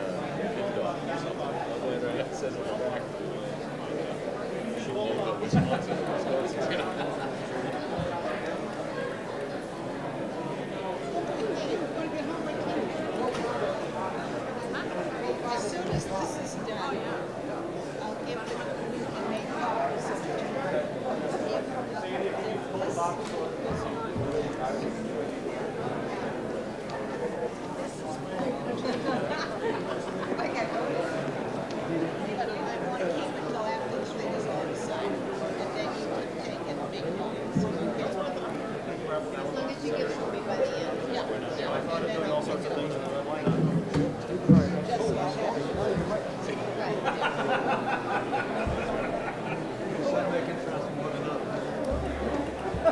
I think, as far as the center sections are concerning, I think just imagine a line down the middle of the auditorium, and I think, that half of the center, why don't you go off, as you're being released, and then the same when we do the bottom.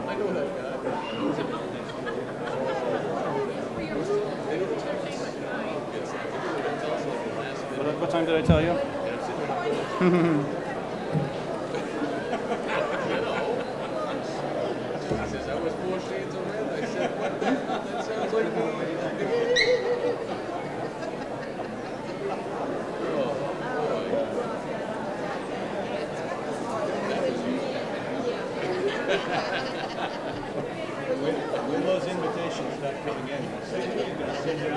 Feel for the picture.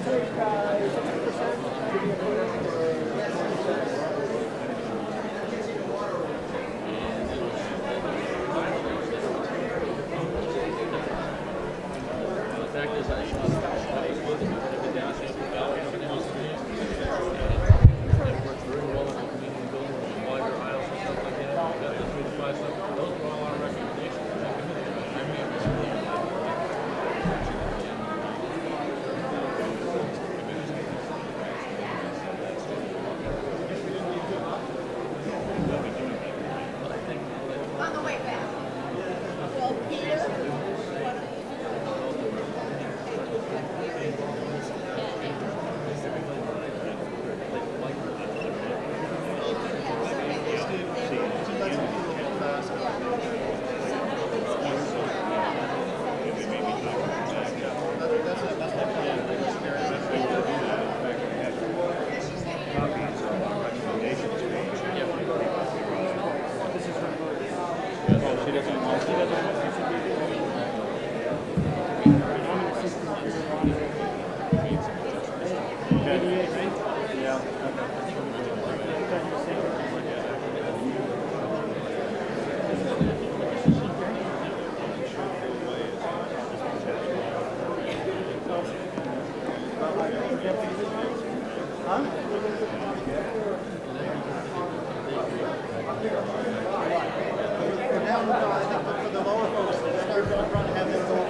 Well, you know, It's your rules. yeah, oh yeah. Well, don't necessarily. Don't assume that. I've been in an organization people use that screen out and got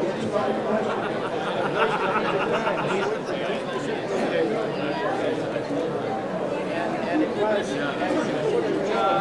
page, everybody recognized it. And that prevents someone from just shouting out, move the question, because that cuts off all debate. And we had a rule that when we moved the question, anybody who was in line at the microphone should put a marker on it, they could speak.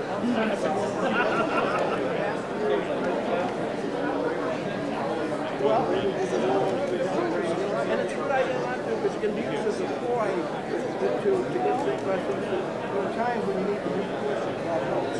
But it can be done from the microphone. I thought I mentioned that. Remember me as Minnesota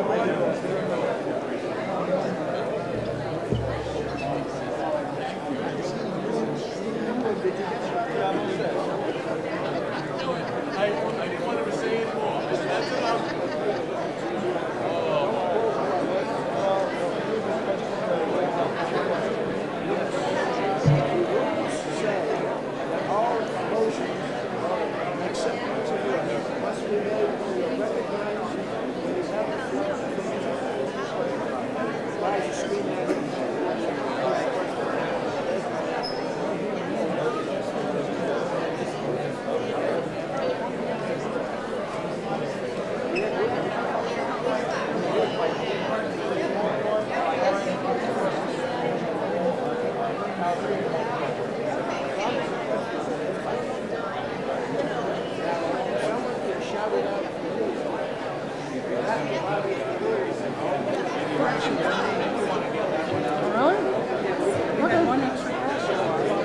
Oh, okay. That wasn't her name at all, that's her name. All right, we'll get her. Get rid of your other sheet. Yeah, I'll correct it. Jill.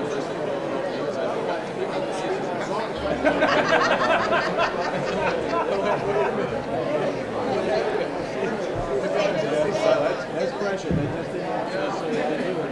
Thank you. Thank you, Peter.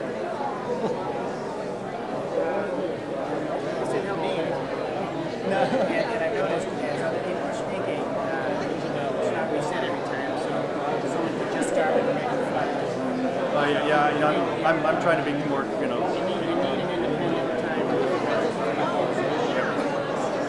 I'm practicing, you know. Part of it is kind of I'm very good at trial run and see how it. Well, it would be to get somebody else. I couldn't find a way to display it and all that. Yeah, what the heck? People enjoy laughing at me.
Well, now that you mention it, I remember Peter called me and said, okay, if this happens, what if, and what can we do? And I remember sort of brainstorming and saying, you got to talk to town council. I don't know. They can.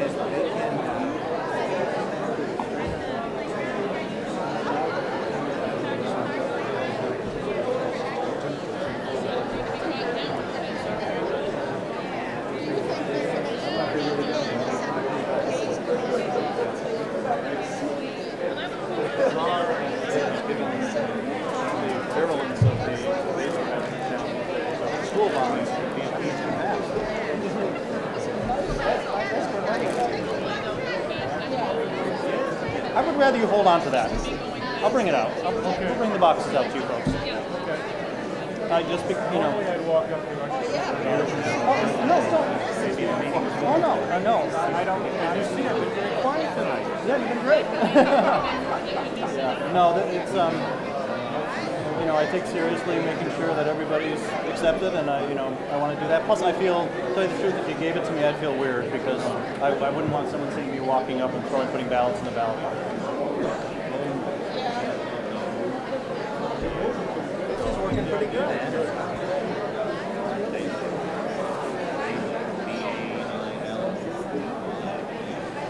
The question is going to be how fast we can get them back in the room and paying attention again. I hate to say this now, but you should have used just one box. Okay? And the reason why is that if something else comes up, needs to vote on it, you could have used the second box for that. You're right. That way you could have kept things moving. You could have two going at the same time.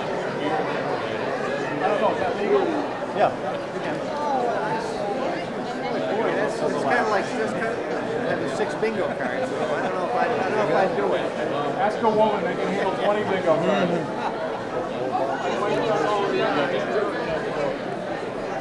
Well, I had to get you open the polls about 8:25.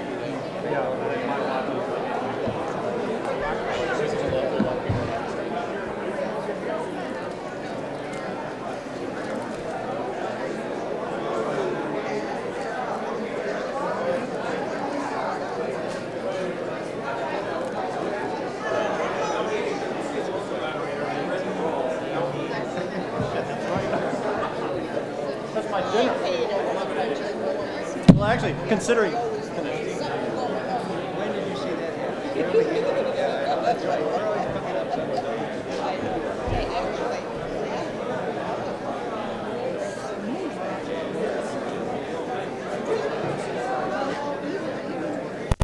But I think in that point in time, we ought to be able to do at least 20 or 25 of the remaining articles, right?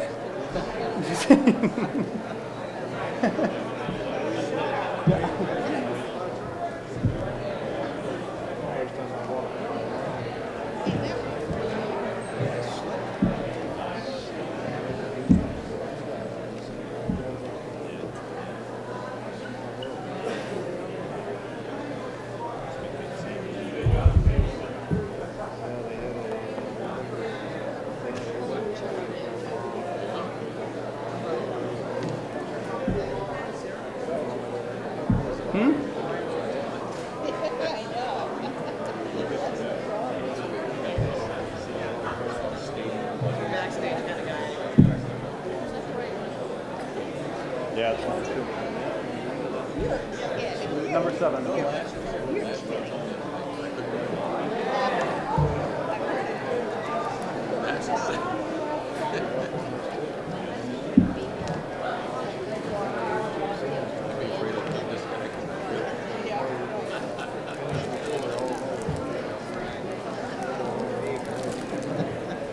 don't know how many get under yet. We got a whole ton of them on the floor over here, too.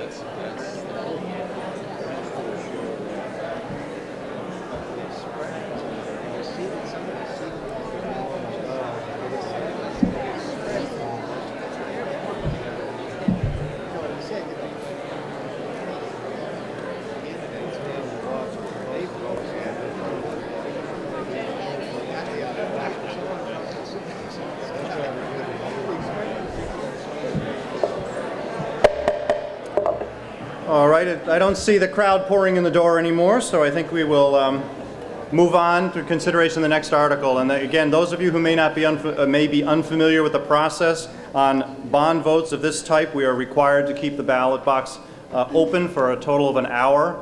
I'm timing that, and so we will continue our meeting. But if you haven't voted already, or as people come in, if they wish to vote, they can simply just go on across the stage and vote. We have people by the ballot boxes, and you can cast the ballots until the hour is up, and I will announce that. So, without saying anything more, the next article we have is Article 7. That's article to see if the town will vote to raise and appropriate the sum of $5,774,873, which represents the maintenance and operation budget.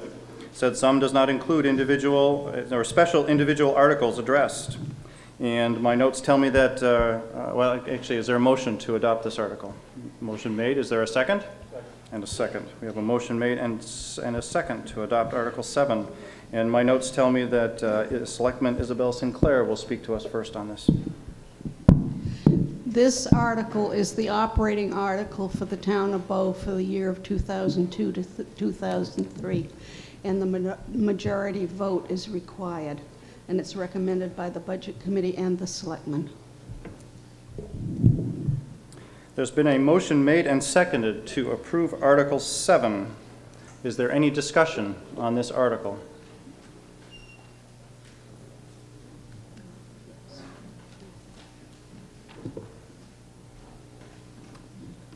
I don't see anybody at any of the microphones at another moment. If nobody wishes to speak on the article, we can certainly put the matter to a vote. Seeing none, we will take a vote then. We are considering Article 7 relative to the adoption of the town budget. I won't read the whole article again. Seeing no further discussion, all those in favor of the article as printed, please signify by saying aye. Aye. All those opposed, no. The ayes have it. The article is a vote in the affirmative, and I so declare it. Article 8, to see if the town will vote to raise and appropriate the sum of $10,000 to support the operations of the Bow Economic Development Corporation, to authorize the Board of Selectmen to appoint a member to the Bow BEDC Board of Directors, and to authorize the Board of Selectmen to sell through a development agreement, Lot 102, Block 2, located on New Hampshire Route 3A to the BEDC. And is there a motion to adopt this article? We've got a motion. Is there a second? And a second. There's been a motion made and seconded to approve Article 8. And my notes tell me that Selectman Leon Kennison will speak to us on this article. Thank you, Mr. Moderator. This is also part of the economic development strategy initiated by the Business Development Commission. And I think perhaps, Peter, you can best explain that, the purpose of the group and what they plan to do. Not you again, huh? Yeah. Say March? No. The best example I can give you is this is very similar to what the Capital Region Development Council is in Concord. It's a development group, private group, whose mission is to attract developers to their community to further our project of tax base expansion. It's a private group, and by being a private group, it can negotiate more effectively with businesses. Any plans that result have to go before the town in any normal fashion to the planning board and has to meet all zoning requirements. It's really just an upfront group that can help go out and attract business, develop business, and create the deals that the town can then approve. The group charter would focus on the joint interests that the development group has and the town to bring business to Bow, to develop it in accordance with the zoning regulations and the building plans that we have in the Bow Business Development, or the business district in town. And for a very first project, we've identified the lot mentioned on Route 3A, which is the Old Town Sand Pit, which is Lot 102, Block 2. It's mined out and no longer of any use to the Highway Department. And it potentially has, can be subdivided into 3 or 4 lots for commercial use, and we thought that would be an excellent lead project to show what kind of development we hope to bring to town and to get the business development project off the ground. So the money that this warrant article requests is to provide some seed money and some upfront funding to get the Economic Development Corporation formed and then started, and shouldn't cost the town any other money. It should only find a more productive use for that lot and future lots as well.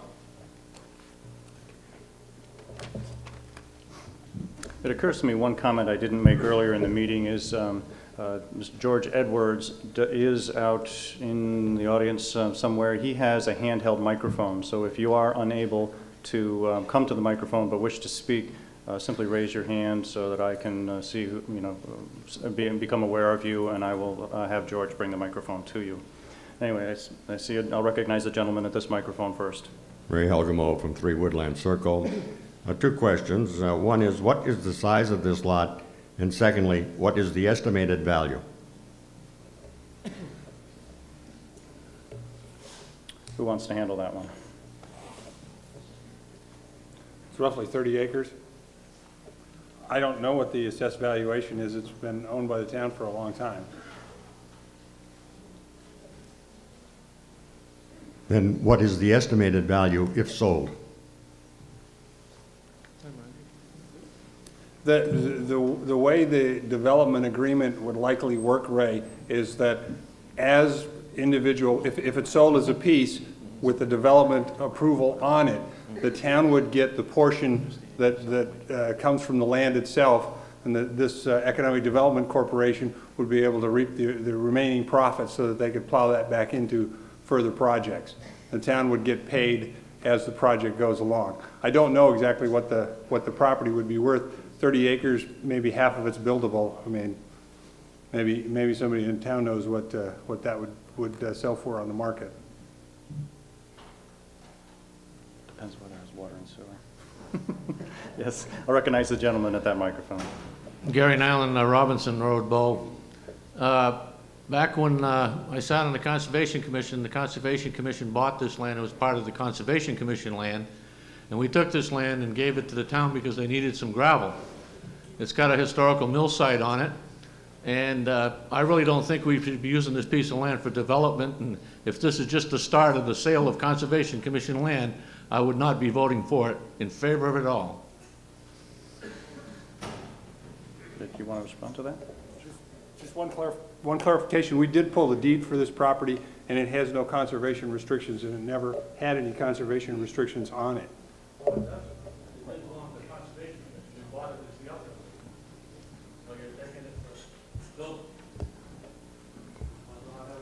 Somebody?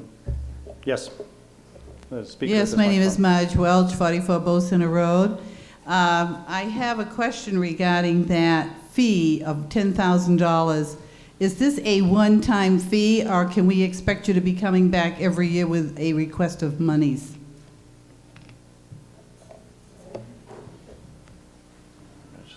It would be a one-time appropriation, seed money to get started, and we do not intend coming back.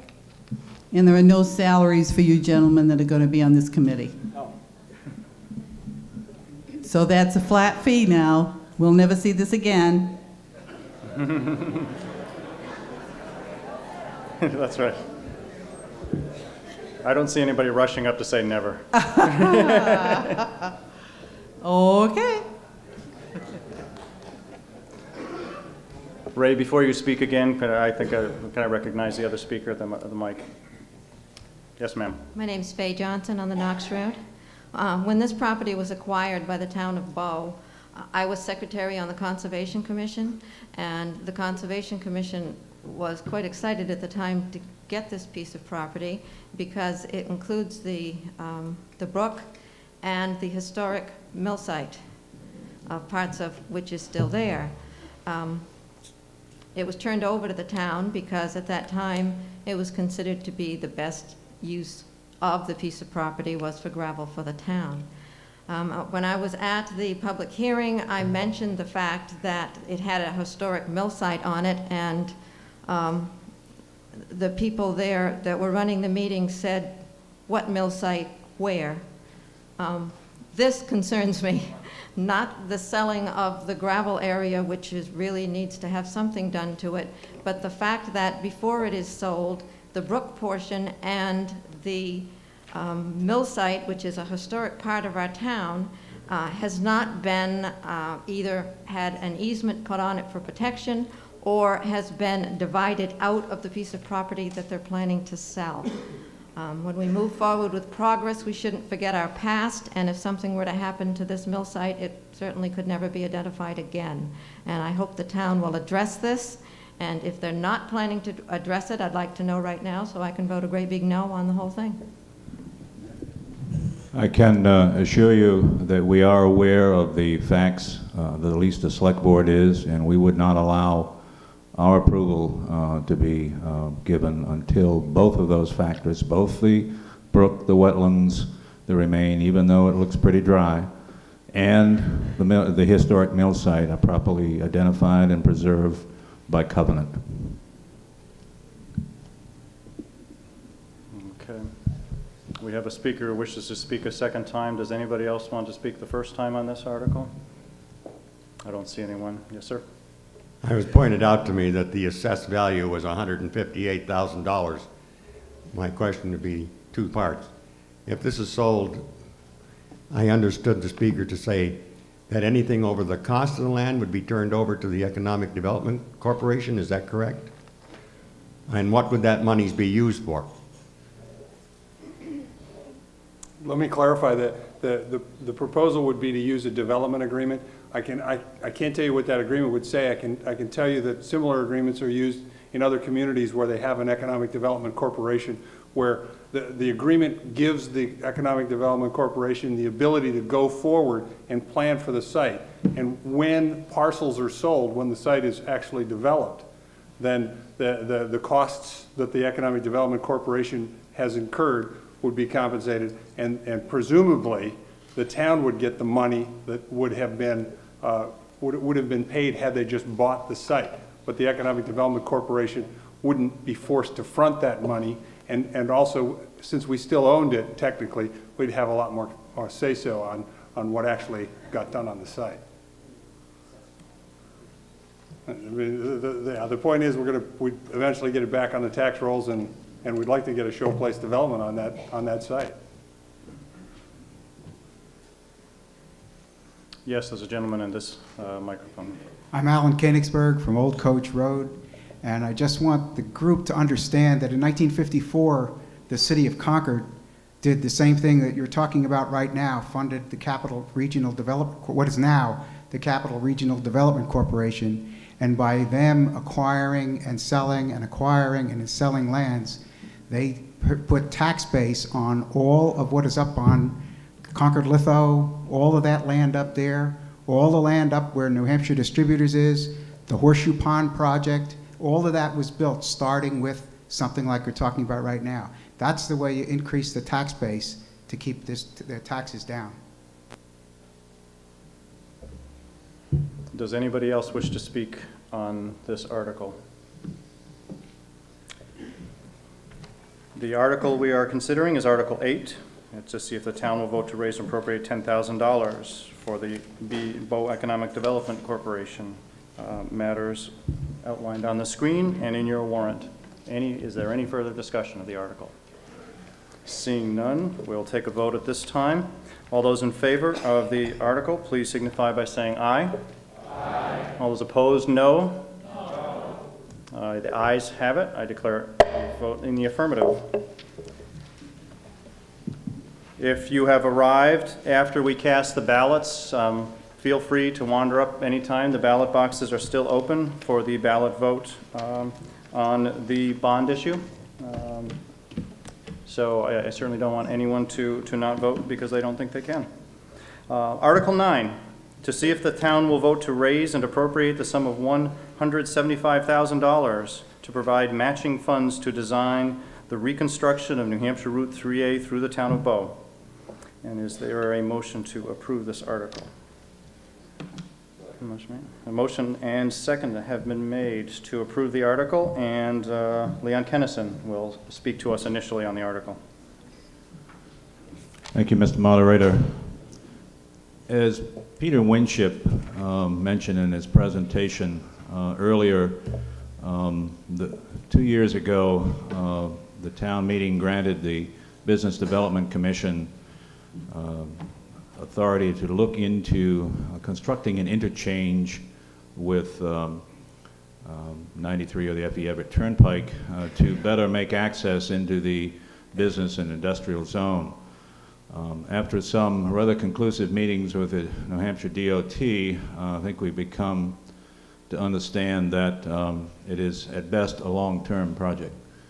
And that because the state's 10-year plan does have improvements slated for 3A from Manchester to Concord, primarily taking place in Hooksett and Bow, that we do have an opportunity to make some improvements of access there.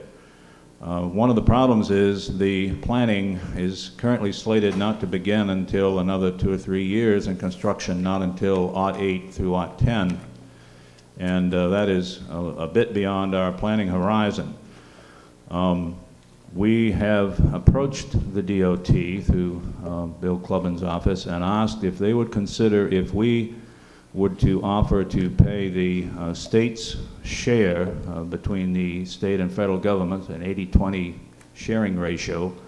Would they be willing to move up that schedule so that we would know if we put some utilities in the road that they were put in the proper place to begin with, if we should make some improvements at intersections, that they would not become throwaway items. And it might, if the state DOT found through some good fortune in the future, if we had the design prepared, perhaps even advance construction. The answer recently came back in the affirmative, and so we have another opportunity to move forward. And essentially this really rolls over the money that we appropriated 2 years ago for the question of the interchange into yet another focus on 3A. So I think it's a great opportunity for us to move into a new partnership with the New Hampshire DOT to move forward on something that otherwise may not occur for another 6 to 10 years. Thank you. We are considering Article 9, and it is now, floor is open for any discussion, comments.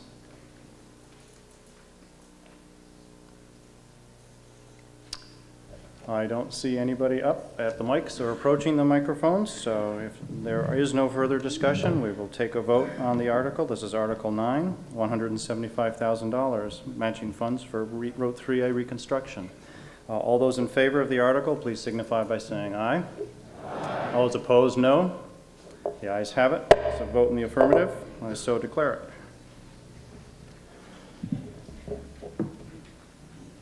Certainly is archaic language, but I love saying it. Article 10, to see if the town will vote to raise and appropriate the sum of $158,100 to be added to various public works department equipment replacement capital reserve funds previously established for, and I'm not going to read them all. You can read them all in the warrant and on the screen, but for various trucks and equipment. And is there a motion to adopt this article? Is a motion made? Is there a second? Motion made and seconded. And Isabel, a known expert on trucks and fire, will be talking to us on this one. And I rode in the new fire truck yesterday. This $158,000 is going to be put into the CIP, and all of it is going to be used for replacement of vehicles. And I do have you have a list of the years when they are going to be replaced. I do have a number with mileage on some vehicles, but unfortunately, I don't know which vehicles they are. So.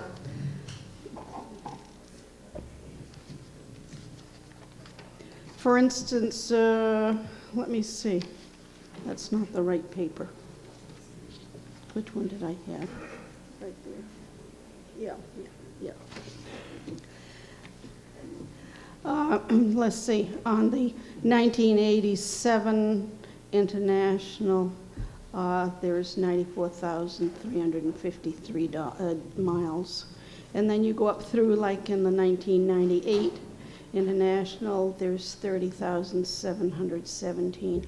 So Chum has kept mileages on all of them, and if anybody has any specific mileage they'd like to know, I can probably tell you. Okay. Thank you, Isabel. Is there any discussion of this article?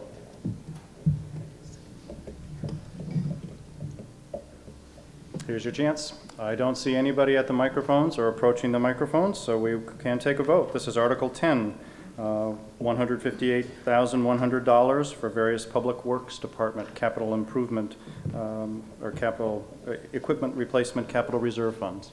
If there's no further discussion, we can take a vote on the article. All those in favor, please signify by saying aye. Aye. All those opposed, no. The ayes have it. So vote in the affirmative. I so declare it. Okay. By my watch, there's approximately 10 minutes more. The ballot box will be open. If you haven't voted, you still have your chance. Please do so. The next article, Article 11, to see if the town will vote to raise and appropriate the sum of $100,000 to be added to the capital reserve fund previously established for the purpose of road construction in the I-2 zone. Is there a motion to approve this article? And a second? And a second. Motion made and seconded. And John Hanson will speak to us on this article. Thank you, Mr. Moderator. Just briefly, once again, we have a CIP. You're not spending any money this year except to put it aside for future use in the I-2 zone, which is, everyone has heard in earlier warrant articles, that's our industrial zone.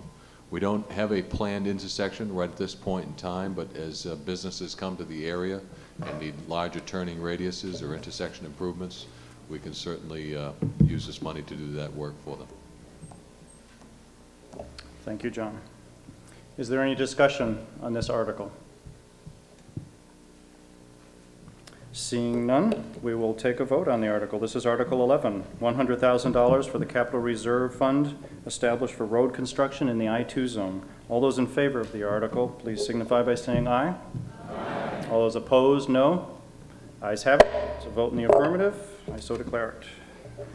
Article 12, to see if the town will vote to raise and appropriate the sum of $147,000 to be added to various fire department equipment capital reserve funds previously established for the purposes listed in the warrant and on the screen in front of us.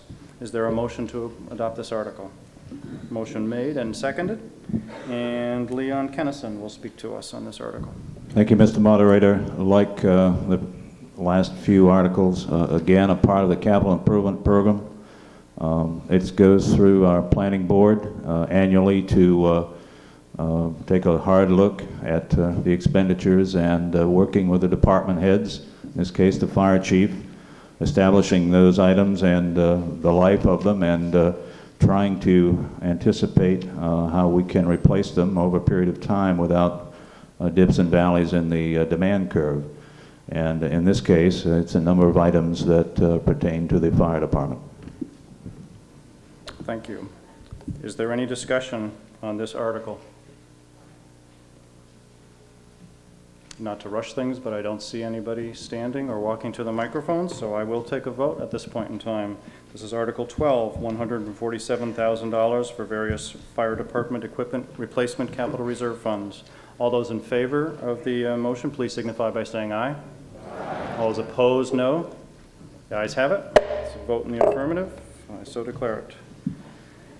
Next article is Article 13, to see if the town will vote to raise and appropriate the sum of $36,000 to be added to the Capital Reserve Fund previously established for the purpose of purchasing cemetery land.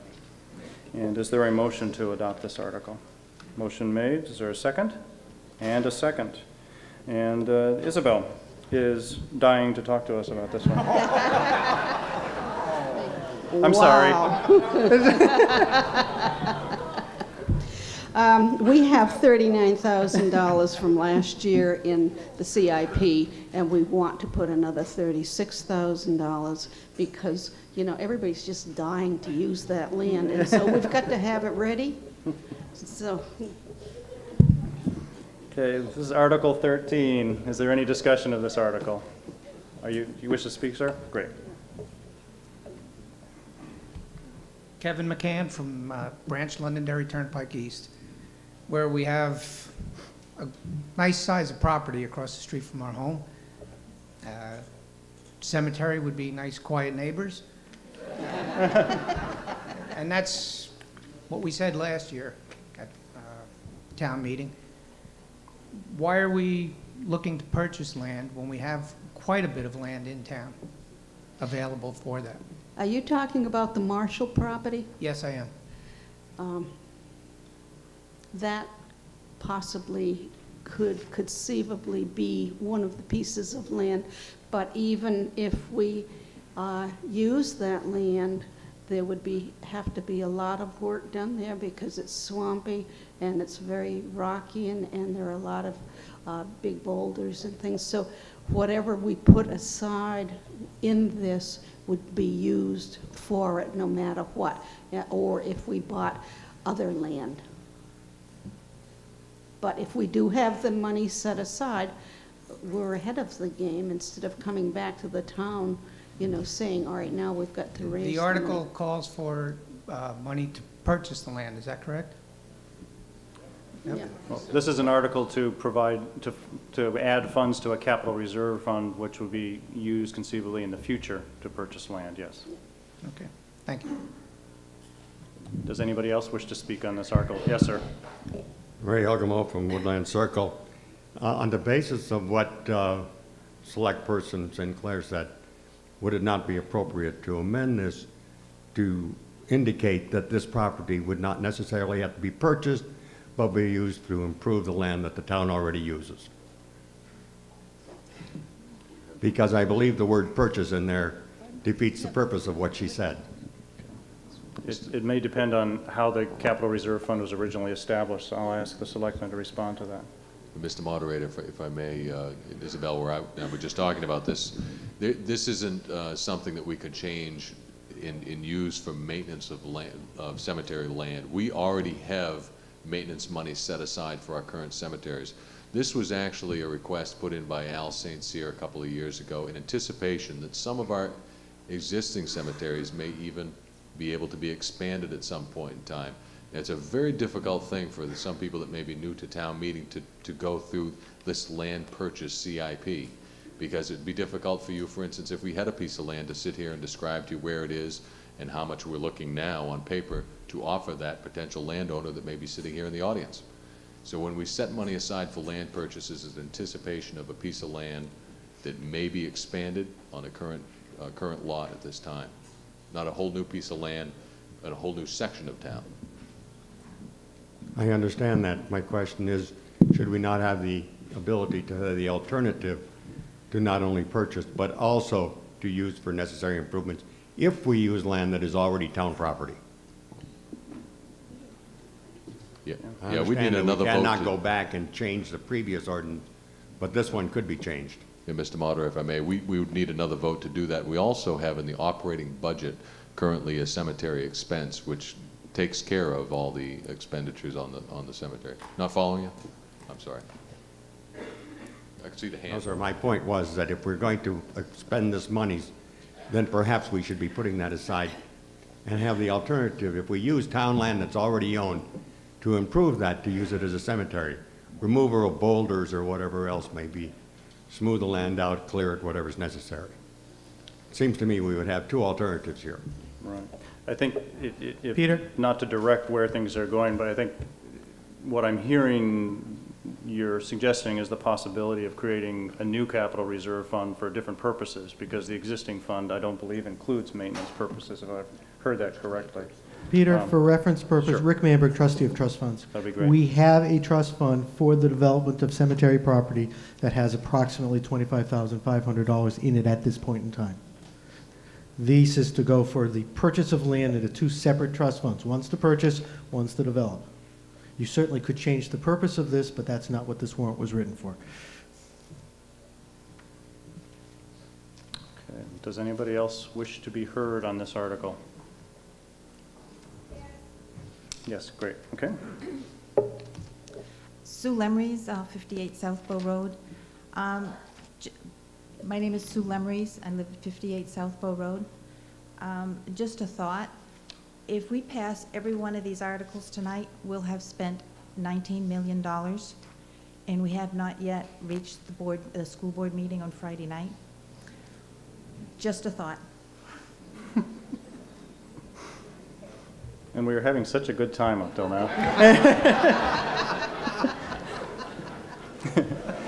Does anybody else wish to speak on this article?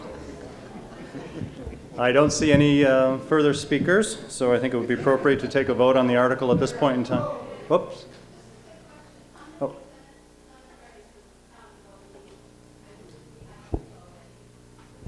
All right. Normally, I don't recognize a speaker who's not on microphone, but in the interest of moving things along, the question was, how many cemeteries do we have in town right now?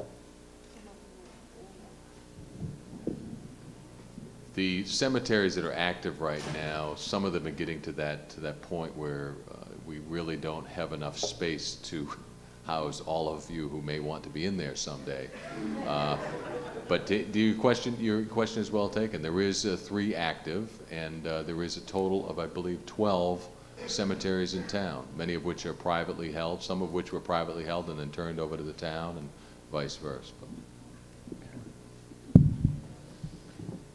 Seeing no further speakers at the microphone, I will take a vote on this article at this time. This is Article 13, to see if the town will vote to raise and appropriate $36,000 for the capital reserve fund previously established for purchasing cemetery land. All those in favor of the article, please signify by saying aye. Aye. All those opposed, no? No. Oh, that's interesting. All right. It was close enough for me, and I think my assistants, I think if on your assignment sheets you all had sections, what I'd like to do is a standing vote, if I could please. Also, if you haven't voted, you know, the hour is just about expired on the ballot vote, so this would be a good time to run up and cast your ballot as well. But what I'd like to do is take a standing vote, and my 6 assistant moderators will count the 6 sections in the auditorium and report the results for me. So all those in favor of the article, I'd appreciate if you would stand up at this point in time.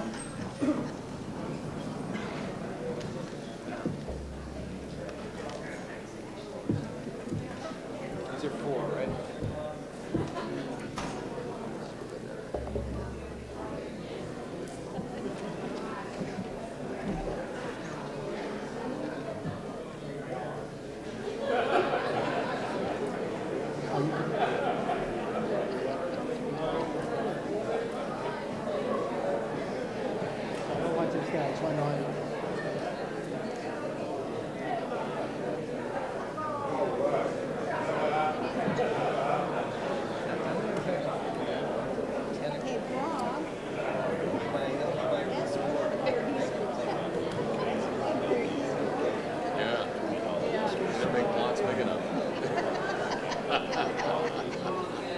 Yeah, that's it. In this size.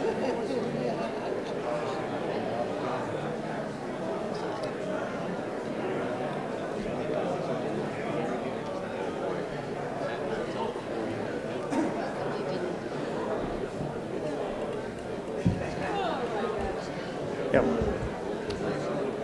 Can you folks bring your results down to me, the folks who've done the counting, please? Okay, let's see, 1, 2, 3, 4, 5, 6. Okay, 32. Yep. Which one did you have, Harry? 6. This section is 6. Oh, Nick just counted that too. Which one do you have, Eric? 10? 19. Down, you're 19 down here? 46 and 5. Not yet, no, I just want to do the positives. What do you have up there? 6, okay. Okay, now all those opposed, please stand. And my counters, count them as well, thank you.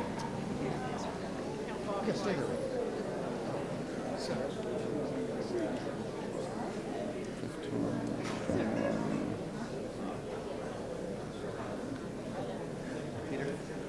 13 and number 5. Okay, thank you.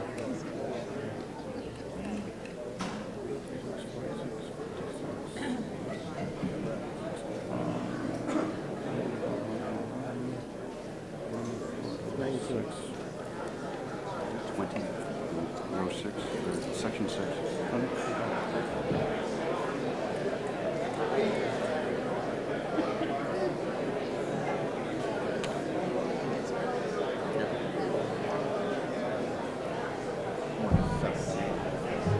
Okay.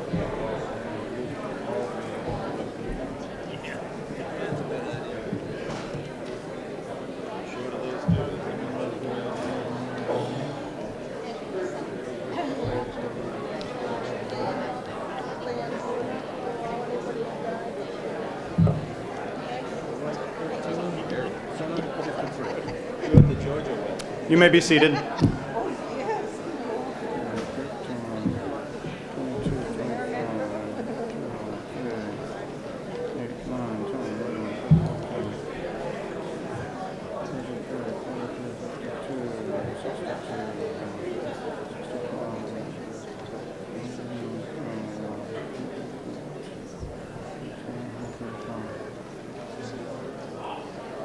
I guess it was close enough that I can feel good that I wasn't able to tell it apart.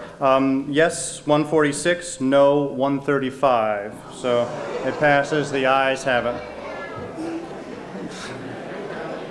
And so I declare it a vote in the affirmative.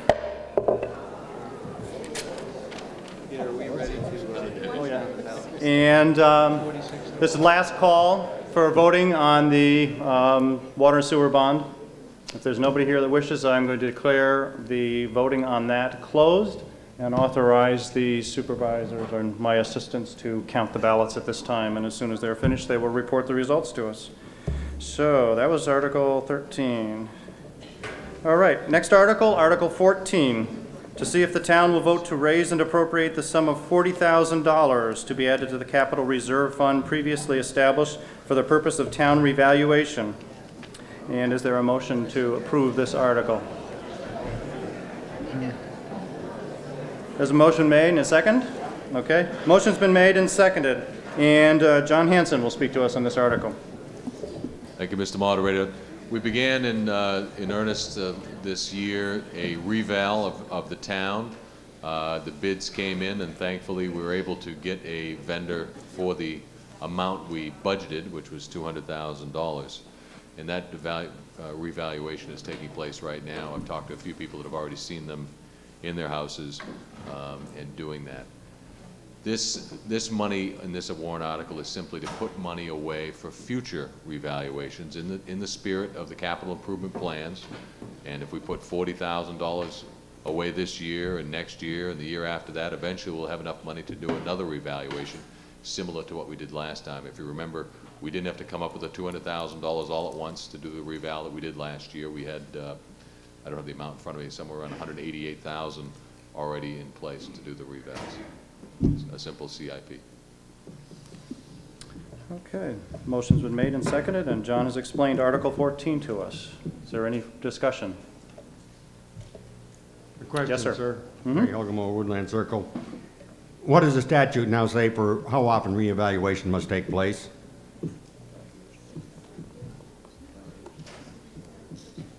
I don't know what the statute says. I think the Constitution says 5 years according to our Supreme Court. That's my understanding too, Ray, yes. If it's every, Sorry? There's Statute says 5 years, Ray. Thank you. any further comments, questions? Yes, it looks like we have someone either sneaking out or wanting to speak. Yes. Yeah, no, the Constitution says that the values every 5 years have to be anew. Does not necessarily mean you have to have a revaluation. You know, just to clarify that a little bit. And just to chime in, and this may not, I know that was a comment, but just to chime in on exactly how this works. We are entering into a revaluation unlike anything Bo has ever seen, meaning we will have a complete revaluation. It will be digital. It will be locked in and coordinated with digital mapping, GPS systems. It will also have a virtual system where you'll be able to see the properties through a computer, exactly what we have in town for the complete valuation. So in the future years, 5 years from now, let's say, if we put enough money aside to do this, you will have a online valuation, and it may actually be cheaper. Any other comments or questions? Seeing none, I believe we're ready to take a vote on this. This is Article 14, $40,000 for the Capital Reserve Fund for town revaluation. All those in favor of the motion, please signify by saying aye. Aye. All those opposed, no. No. The ayes have it. I declare it a vote in the affirmative.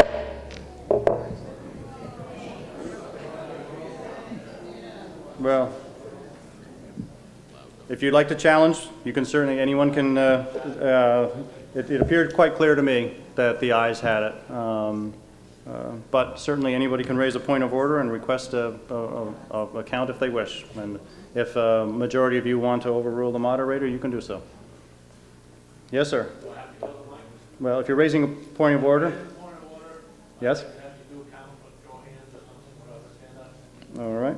Well, so the question is, motion's been made to basically overrule my judgment on that vote and to, I know what's going to happen here, to have a standing vote on this. And so all those in favor of that motion, please signify by saying aye. Aye. All those opposed, no? No.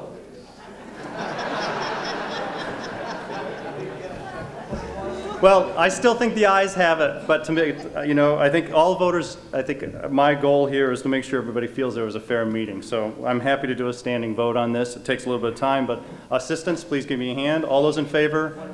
Yes, sir. I don't believe you got a second on the motion. Which one, the original motion? Oh, that's right, I didn't? So I'm being so accommodating. There wasn't even a second to the motion to overrule me, and I took a vote on it. Tell you, look at, I won't even make you do the vote. Let's just, we'll do a standing vote. I'm happy to do that. You know, we don't need to get so tied up in formality. So I'm just going to confirm my ruling on the original vote. Let's do a standing vote to confirm that. We don't have to go through the formality of voting on the challenge. So I guess all those in favor of Article 14 as printed in the warrant, please stand at this point in time.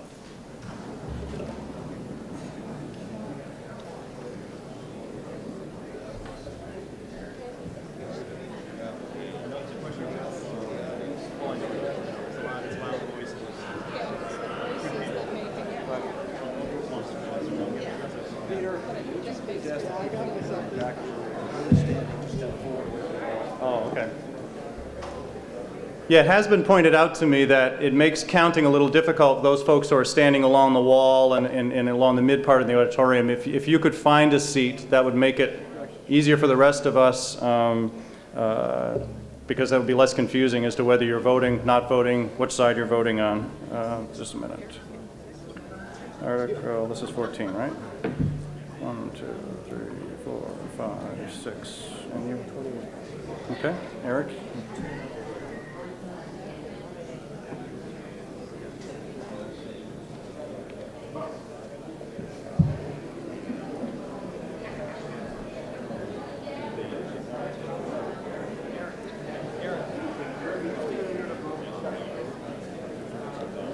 Section 6, please.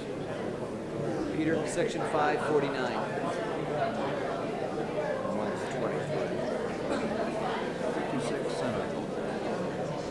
Okay, you may be seated.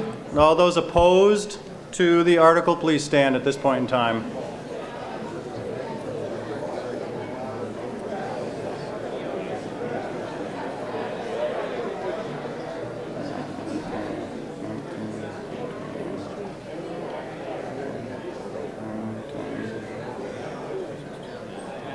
Peter, section 5 as 8. 8? Okay. Okay.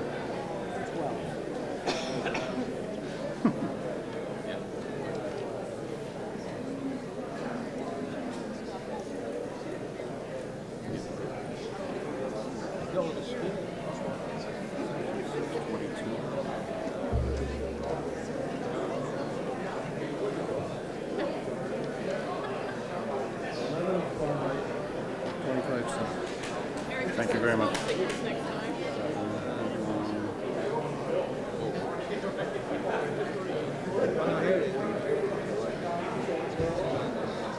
Okay, the results of that voting were yes, 191, no, 79.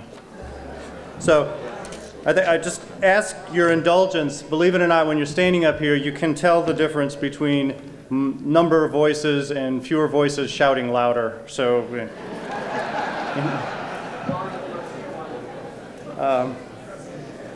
anyway, so that I declare that a vote in the affirmative. That's number 14. Now we move on to Article 15. Article 15, to see if the town will vote to establish a capital reserve fund under the provisions of RSA 35:1 for the purpose of parks and recreation field parking and road repair, and to raise and appropriate the sum of $2,000 to be placed in this fund. Is there a motion to adopt this article? And a second? Motion made and seconded. And Leon Kennison will speak to us on this article. Thank you, Mr. Moderator. This again is a capital improvement program item, and we have been repairing and upgrading some of the roads in our parks area. More remain. This is a rather modest sum to continue that rather light effort to make a better presentation in all of our parks. Does anybody wish to speak on this article? I do not see anybody, so I will put the matter to a vote. This is Article 15, establishing a capital reserve fund for parks and recreation, field parking, and road repair, and depositing $2,000, or raising and appropriating $2,000 for that fund. All those in favor of the motion, please signify by saying aye. Aye. All those opposed, no. No. The ayes have it. I declare the vote in the affirmative. Next article would be Article 16, to see if the town will vote to raise and appropriate the sum of $20,000 as matching funds to participate in the state aid reconstruction program with the state of New Hampshire, 2-to-1 ratio, state to town, for the repair of Class 2 highways. Is there a motion to adopt this article? There's a motion made. Is there a second? And a second. And Isabel will be talking to us about this article. Mr. Moderator, this is an article that it comes up every year at town meeting, and we pass it every year because it's a ratio of 2-to-1 for town road repair with the state aid helping. Does anybody wish to be heard on this article? Yes, sir. Would they please identify the highways they have in mind? Question is, can you identify the highways that you have in mind? No, we don't know at this point. That's not the purpose.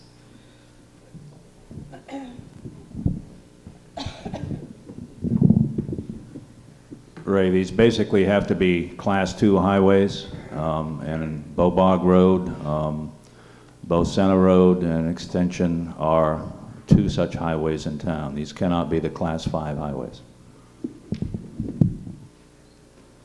Does anybody else wish to be heard on this article?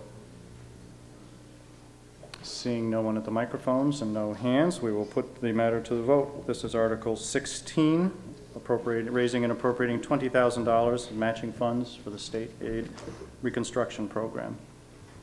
All those in favor, please signify by saying aye. Aye. All those opposed, no.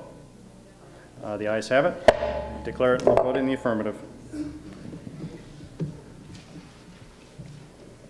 Next article is Article 17, to see if the town will vote to raise and appropriate the sum of $90,000 for the replacement of a plow sand truck for the highway department, and to authorize the withdrawal of $84,900 plus accrued interest from the capital reserve fund created for that purpose. The balance of $5,100 is to come from general taxation. Is there a motion to approve this article? This motion made. Is there a second? And a second. And Selectman John Hanson will introduce this article to us. Thank you, Mr. Moderator. Now we get to see what the fruits of some of your labor is over the years to put CIP money aside. As you can see from the warrant article, they simply need $5,100 to replace a 1987, that's 15-year-old International dump truck. This truck is had just in the last year and a half, I've asked our Public Works Director to give me some ideas of the things that have been replaced, just for your information. Front springs, front wheel, power steering unit, hydraulic tanks, wiper motor, air compressor, hydraulic pump, radiator, rear spring, rear end, rear brake. We get the message.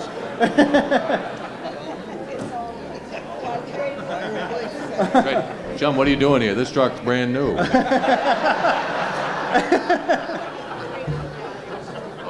Oh, yeah, Yeah, even with all the parts, the trade-in value is only $5,000. I'm sorry, but no, obviously these become high-maintenance vehicles after many years of use on our road system.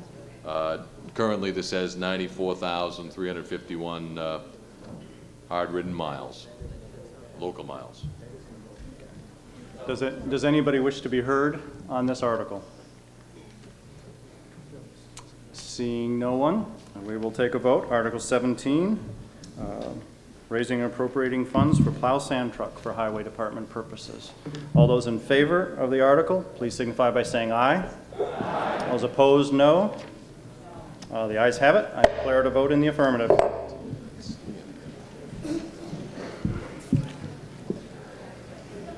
The next article will be Article 18, to see if the town will vote to raise and appropriate the sum of $155,000 for the improvement of Bow Bog Road, Bow Center Road intersection, and to authorize the withdrawal of $39,700 plus accrued interest from the Capital Reserve Fund created for that purpose.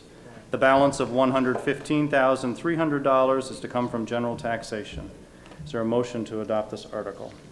Motion made. Is there a second? And Selectman Leon Kennison will introduce this article to us. Mr. Moderator, this project has been a discussion at this forum for a number of times. Originally, it was brought forward with a simple thought of making better sight distance improvements at that intersection. And certainly those of us who use it, those of us who use it very often know that it's very limited sight distance. Recently, there was some improvement when one of the landowners or butters removed some trees, but we still have a major sight distance problem. The town, about 2 years ago, brought forward for a public hearing and discussion with the abutters and some improvement options, actually 3. And after taking into account the public comment, and looking at the best value for the money to be spent, decided to go with the mid or what I call a compromise solution of the 3 presented. That required more handling of the road runoff. It extended the impact and the length of the project on both Bow Center and Bow Bog Road in order to properly handle that runoff and its discharge to streams. And for essentially all of that work and the consequence of time passage and the inflationary cost increase on the construction, we have nearly doubled the original estimate. So last summer, as our consulting engineer presented to us the final design and the new estimate, we realized that we certainly didn't have the money available to match the state in this case. And it's again, a 2-to-1 ratio. And our matching amount is as we have it in the article.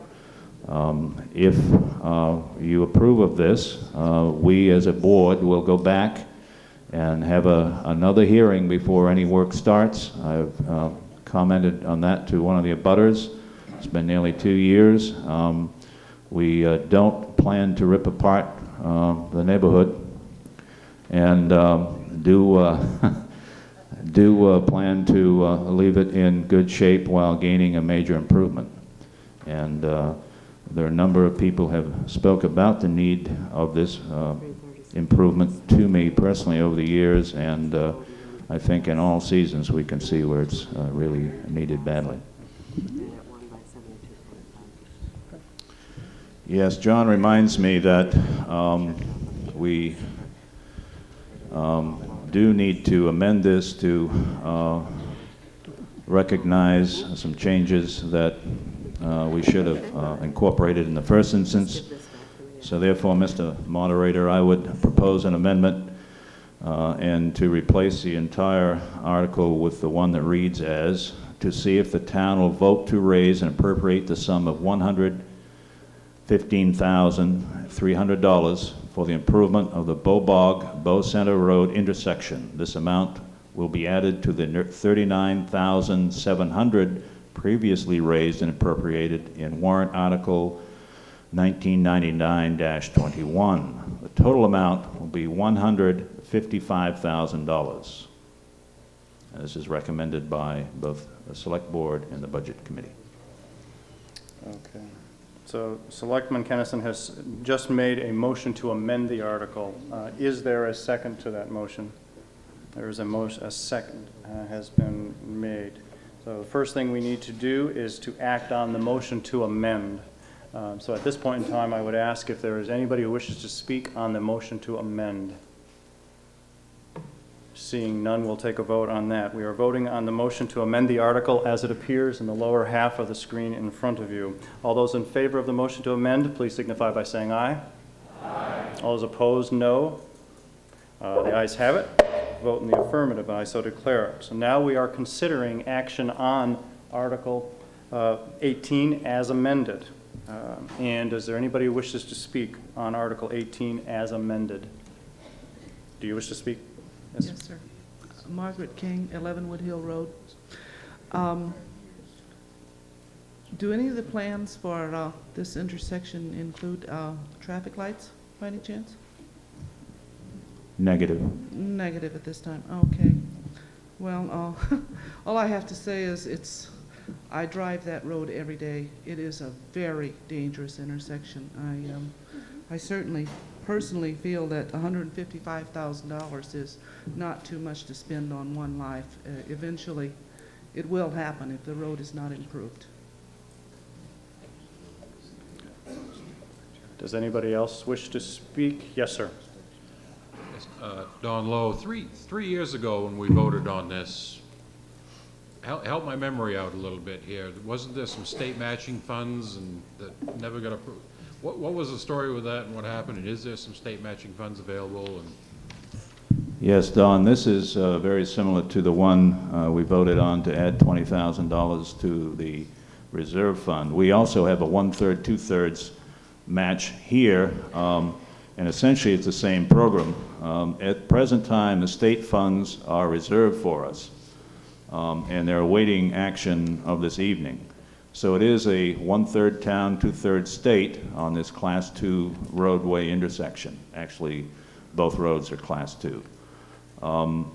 If, in fact, we do not approve tonight, having been close to this issue in another life, another work life, I'm not so sure we could depend on those funds being ready when we get ready again on the state's part. So I would urge that we take advantage of the opportunity. Does anybody else wish? Yes, sir.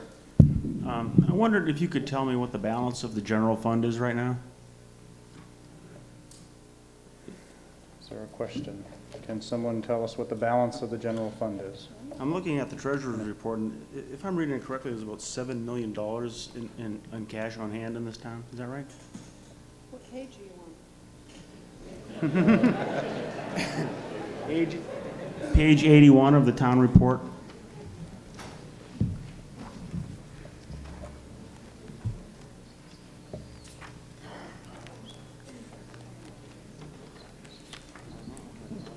Mr. Moderator, may I ask a follow-up question? I'm not sure what your question pertains to this article. I'm trying to follow you. I was reading, I'm going to digress for a second here. The warrant articles of 25 through 30, there's a whole litany of CIP projects that we're going to put the money back in the general fund. And there's any number of other projects where we're going to increase taxation to pay for these other projects. And I wondered, are we amassing this huge general fund and kind of chipping away at increasing our tax rate here unnecessarily, or do I not understand the way the finances work?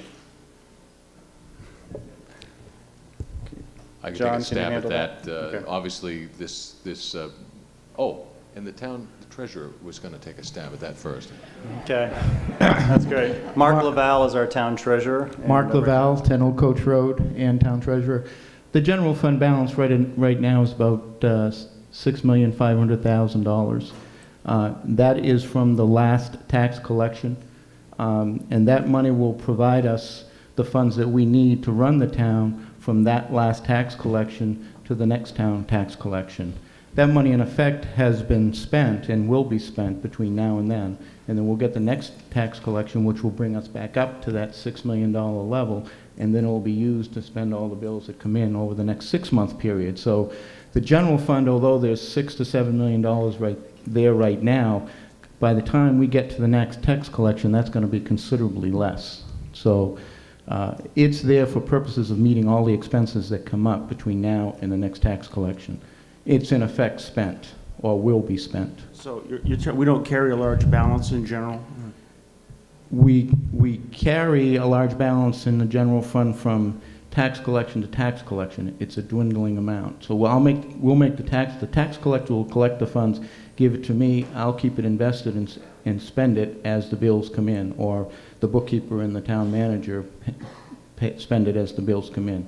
So it will go from 6 million back down, not to zero, but then we'll have another collection, the fund will be and then we'll pay all the bills that come in between tax collections. So it's in effect, when we create this particular budget, the monies that we collect will be used to pay that budget. So we don't have $6 million sitting there waiting to be spent on whatever we decide to spend it on. We already decide what to spend it on. We're going to decide what we're going to spend it on tonight. We're going to collect it, and then I'm going to pay the bills as they come in between now and the next collection date. Thank you. So that balance is spoken for, in effect. Thank you. Yes, we have another question here. Yeah, I just had a quick question. Brown Black, 21 Wood Hill Road. When you turn from Bog onto Logging Hill Road and you make a left turn, you can see to the right of you, or to the left of you, and some of those trees have been cut. But what exactly will you do on the hill that's above you to increase the line of sight? I just wanted to know what it is that would be done. Will they lower the road level so you can see further behind it, or what? What's the plan? How would you get rid of that hill? What we selected as I call the compromise plan doesn't remove buildings. It does remove a few more trees and some slopes that you see there. It will not provide a sight distance for any more than this posted speed limit today. So I don't think we can count on any higher posted speeds being erected in that area. But it will give us some additional sight distance. Not dramatic. We will not have an interstate highway standard there. And I know the neighborhood is not looking forward to one, but will, through that compromise plan, give us all better sight distance. We'll still have to drive there with caution. Okay, thank you. And there's a gentleman at this microphone. Steve Paula, South Bowl Road. I'm wondering, for $465,000, isn't a traffic light there? Not that anybody's going to adhere to it, but wouldn't that be a heck of a lot less expensive than $465,000 total due? We're still taxpayers. We've got to pay taxes to the state as well as the town. Absolutely. I suspect we actually have more traffic, greater numbers down by the fire station where we have the new high school traffic on Logging Hill Road and Bow Center Road and Wet Rock Road. We don't put in traffic signals usually until they're so-called warranted, and by that I mean until they meet certain criteria, and that criteria is determined by the number of vehicles turning in a particular day, by the number of accidents that happen, and a number of other things. For otherwise, if you install a traffic light to solve a problem of this nature, and then the warrants are not met, any friends here who might be attorneys will notice that on behalf of their clients, and they will be after the town of Bow and say that we caused that accident by installing something that wasn't warranted. So we have to look very carefully at situations like that before we put in traffic lights to solve a problem like that. Usually we're looking to solve volume problems, and in this case I don't think at the present time it would be an appropriate installation. If in fact we were to consider that, then we would have to, I think, upgrade our planning for the lane and site improvements measurably more and have a lot more impact on the abutting properties than what's been planned. A lot of the increase in cost is due to taking care of the drainage that was decided to be incorporated in this plan. We have to run a long ways. We're going to collect it all through a catch basin system, and then we have to run it a long ways to outlet into brooks in a proper manner. Thank you. We have a gentleman at this microphone. Thank you, Mr. Moderator. My name is Bogdan Vakaliuk. I live at 2 Bobog, kind of ground zero. I wanted to say that I do support this this project. We've lived at the house for almost 5 years now, and we have seen 2 accidents. One was serious, and we do support the improvements to the road. I thank you for recognizing the clearing of the trees that we did. We looked at that, and I think it has definitely improved the ability to see cars coming up northbound on Bow Center. One of the concerns I've had, and I voiced this before, but I think as the abutters, we would like to be involved in the planning and the design, so that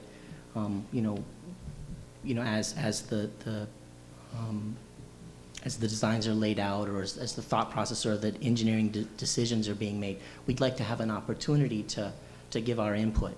And we've had a meeting about this some time ago, and we'd like to have another one. And I'd like to formally request that. The question I wanted to ask is, do you have a target construction date at this point? Do you know when you would like to begin construction and about how long it would take? If we gain approval for the funding, the state funding is available. We need to have that meeting that you just talked about, I talked about earlier, and that will be in writing to the letter you probably received tomorrow. It was mailed today. And we need to find out what in the current design needs to be modified, if anything. And we want to find out what sort of other problems are in the neighborhood. Would it be, did somebody have a problem with us starting prior to the school getting out? Maybe we want to avoid that because there's a lot of school bus traffic in that area. So those are things we want to talk about with you folks in the neighborhood and find out. I think technically speaking, we could be ready to go maybe sometime in April, but maybe that's not the choice of what we want to do. So we will together, if this is approved, make those choices. Right. And we have somebody in this microphone who would like to speak. Karen Reed from Brown Hill Road. I think my questions have been resolved. I wanted to find out exactly what $155,000 was going to do, what the 3 plans were, and when this was all going to take place. I know that as a commuter of that road on a daily basis going down to and from the garage, the town garage, both in personal vehicle and school bus, it is very scary, and it tends to be very tedious, and would like to be reassured that it will be done at least by the summer. I think we have a gentleman who wishes to speak at this microphone. Dave Lavoie, 7 Stony Brook Road. There's a good explanation for why you didn't want to put a traffic light there, but have you considered just putting 3 stop signs there that make all traffic stop and help alleviate the...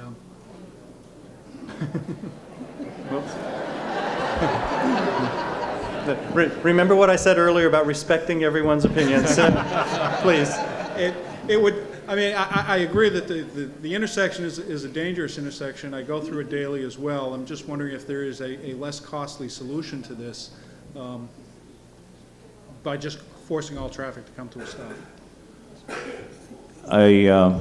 would say yes. I think it's been dismissed pretty much based upon the traffic volumes involved, that we would be just making people stop too often. Certainly it would be a lot noisier in the neighborhood, a lot, everybody would be stopping and starting. Some of us do it more quietly than others.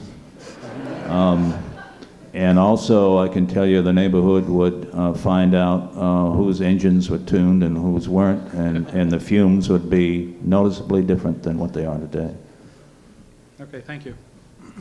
Yes, we have a gentleman over there. Richard Weed, 6 Birchdale Road. I speak in favor of this change. I'm a little concerned that the process that the town and the state has gone through has gone so far to the point of, I guess, sending a letter out today to be arrived tomorrow with the promise last year at this meeting or at one of the meetings that the people that were at Ground Zero, the ones that are being affected, whose front yards are potentially being taken, were going to be fully involved with that process. And I find it disheartening to find out that they haven't been, if those plans are 3 alternatives are so far advanced at this point without their full involvement.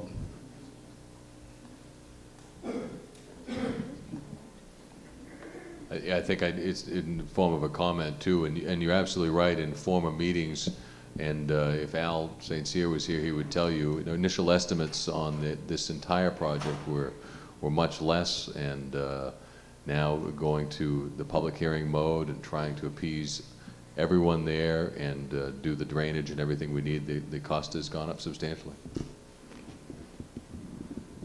Does anybody else wish to be heard on this article?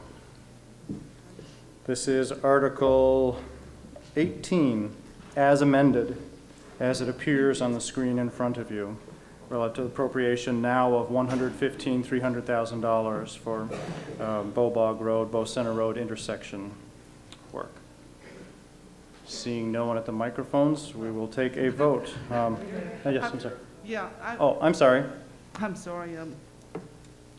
Are we now, in a sense, locked into these 3 possible options in the studies that they've been doing? Or is this just a, that's why I wonder if I should be asking this question. Is this money just to set up the study, more or less? Or are we already locked into possible solutions? Can one of the selectmen answer that? Yes, I'll be. The process, and this is a fuller answer to the prior question. The letter that went out today was in response received a few days ago, 2 or 3 days ago, and that was essentially asking, when's something going to happen here? I had a telephone conversation with the recipient of the letter last fall and said we didn't have the money because of what I have already explained. There was a public hearing on site and a good many in the neighborhood. Unfortunately, I did not attend it, but it was a while ago.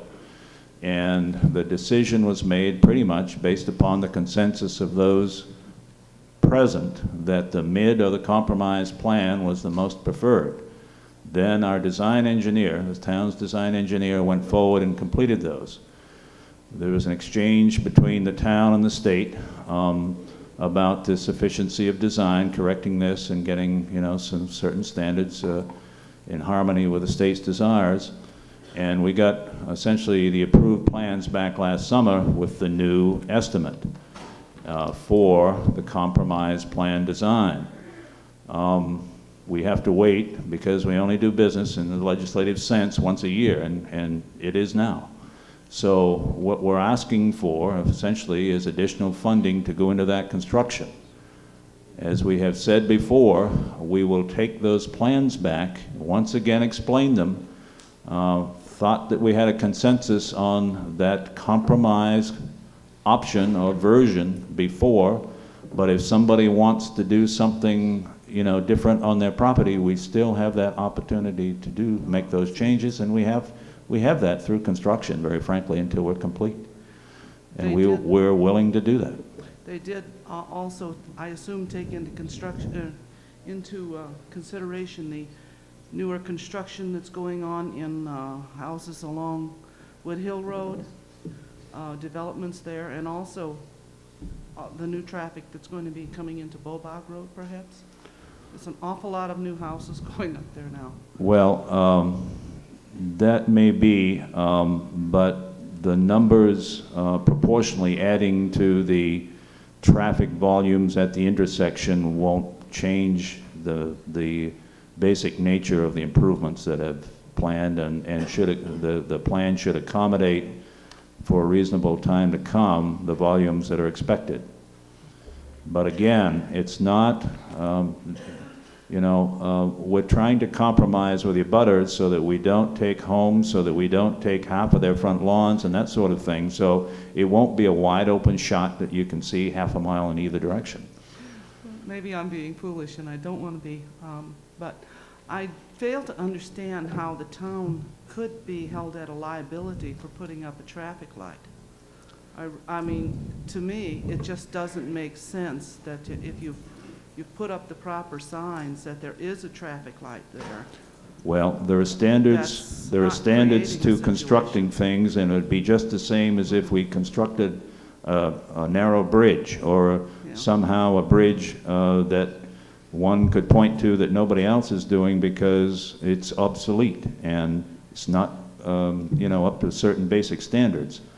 And very frankly, the responsibility is easy to pin, and the consequences are you have to pay somebody for the damage that you've caused to their vehicle and body. By putting up a sign stating that there's... If the sign is not according to national standards, there are national standards for highway signing, regulatory signing, and if they're not up there, or they're up there in improper fashion, we can point to one instance in this town where it still haven't resolved the lawsuit because there was some brush, allegedly, interfering with sight distance at a stop sign, and there was a fatal accident involved. And you get talking some pretty serious numbers after an event like Well, that. that's what I'm certain there are. But that's very analogous to any other thing that we talk about of putting There's going to be a fatal accident, I'm signs sorry up. to say. It's probably going to happen. Yeah, I might suggest these are the kinds of things that would be very appropriate to bring Right, up in the meeting the selectmen itself, yes. intend to I have. appreciate you taking the time, and everyone else too. Thank you. Does anybody else wish to be heard on this article?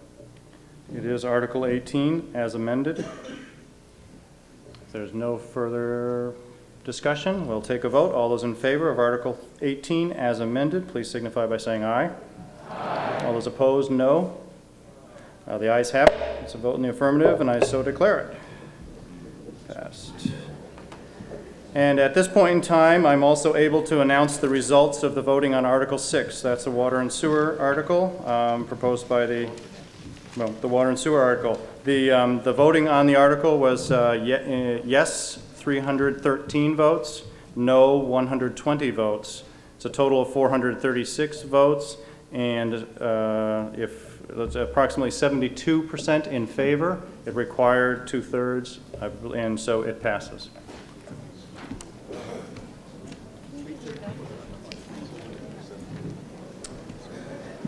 The next article will be Article 19. If you are leaving, I just ask you to be quiet so everybody else we can continue doing it. Can I have a point of order? Yes, you may.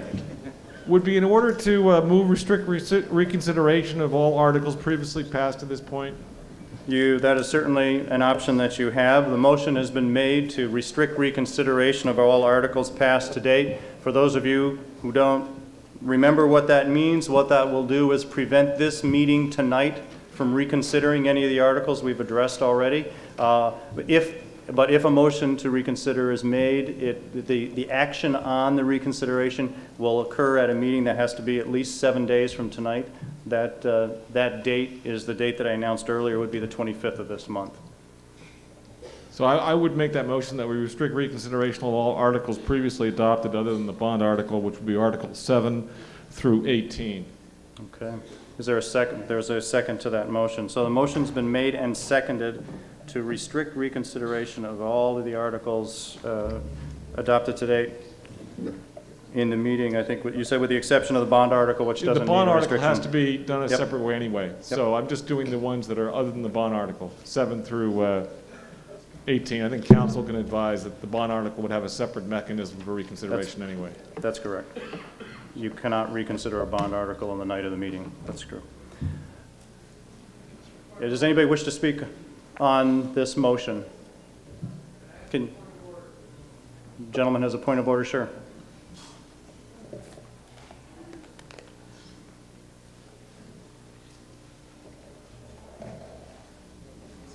Paul Linz on Tin Rand Road. Yes. On our stand-up votes, how did, we have non-voters in the room here? How were they accounted for and isolated? Well, the non-voters are supposed to all be sitting in the non-voter section up in the back of the room. How do you know they didn't move around? Well, I guess I just have to rely on my assistant moderators to have kept an eye on them, or the people sitting in the seats to raise it with me if somebody sitting next to them is not a voter who voted. I mean, we had one stand-up vote with 7-vote difference on that, and I was just raising a point of order on that, so. Okay. Thank you. So I think the question we have right now is the motion to restrict reconsideration. Is there any further discussion of the motion? Hearing none, we will put it to a vote. All those in favor, please say aye. Aye. All those opposed, no. The ayes have it. It's a vote in the affirmative. I so declare it. Thank you. Okay, the next article is Article 19. To see if the town will vote to raise and appropriate the sum of $20,000 for the replacement of a monitor defibrillator, oh boy, too late for that, defibrillator, for the fire department, and to authorize the withdrawal of $3,394 plus accrued interest from the capital reserve fund created for that purpose. The balance of $16,606 is to come from general taxation. Is there a motion to adopt this article? And just a second. There's a motion and second, and Isabel will introduce it to us.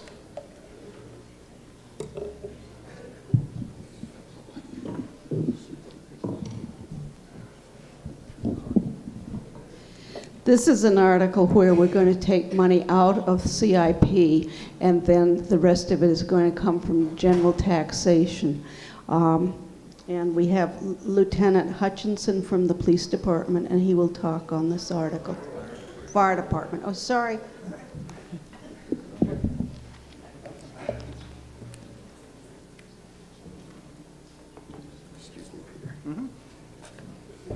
The fire department currently maintains 2 AEDs, automatic external defibrillators, and 1 3-lead monitor defibrillator on the ambulance and on one of the apparatuses.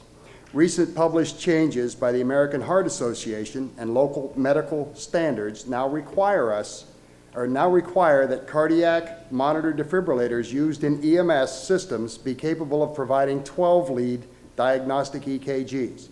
That's the same type of an EKG that you would get in your doctor's office or in the emergency, or in the emergency department. The new unit will not only have 12-lead capability, but will also have the capability to fax the patient's EKG direct to the emergency department physician immediately after the reading to confirm and enhance field diagnostics, and therefore allow us to initiate the proper treatments and/or preparations for hospital treatments earlier in the incident. The current unit, which is called a Codemaster 100 that we have in the department, which was purchased in 1998, cannot be upgraded. We already tried.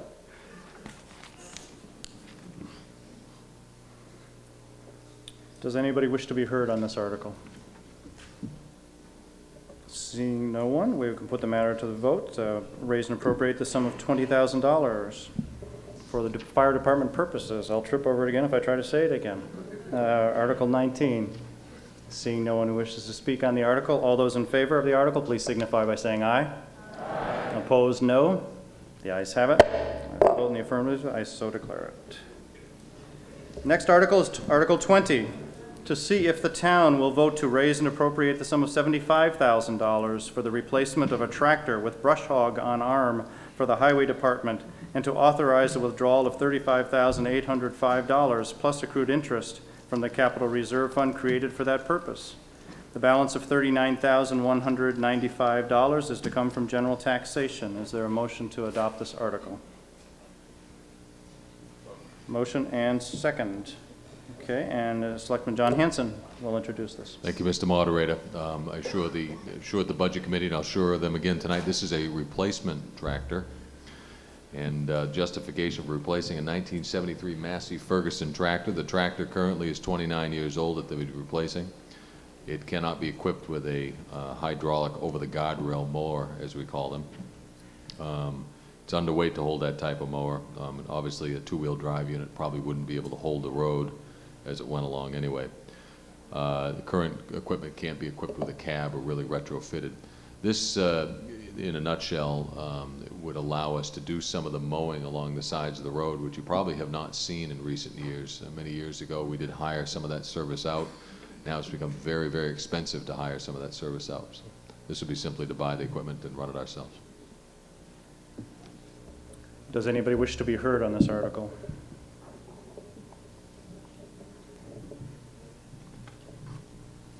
Ambiguous movement. Yes, she wishes to be heard. Yes? Long Walker. Francis Gill, Rocky Point Drive. If my calculations are correct, or nearly correct, so far we have passed 725,000 plus. I would make a motion that we take funds from the undesignated reserves for this item.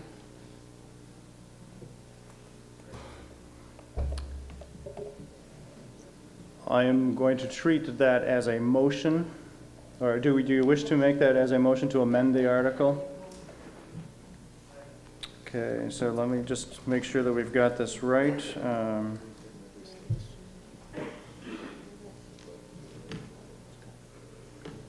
So we have funds in the Capital Reserve Fund. Just to make sure that we save time, is your motion to simply withdraw the $39,000 that would come from general taxation out of the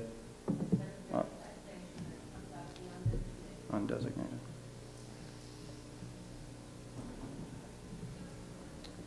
Okay. I'm going to treat that then, just to clarify, as a motion to amend the article. Yeah, well, there isn't a second yet. I'm just trying to state it in the first. Okay.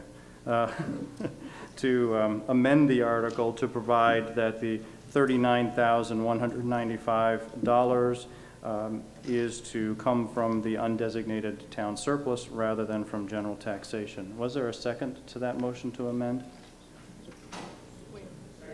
Okay, there is a motion to.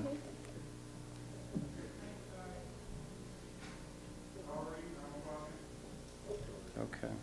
So we have a motion made and amended to, or seconded to amend this article, again, to provide that the $39,195 will come from the undesignated town surplus rather than from general taxation. Does anybody wish to be heard on the proposed amendment? Sure, go ahead.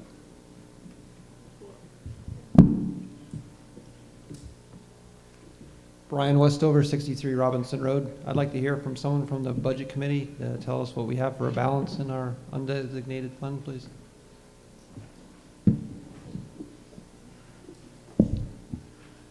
Actually, and Brian, that's a good point, and maybe I can help the Budget Committee as obviously serving as acting town manager during the budget process this year.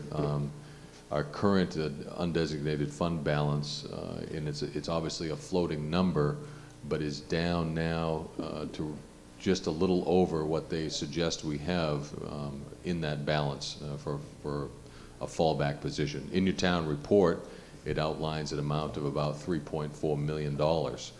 Currently, it's less than that because money was used to set the tax rate last October, so it's closer to around $2.4 million or somewhere in that range.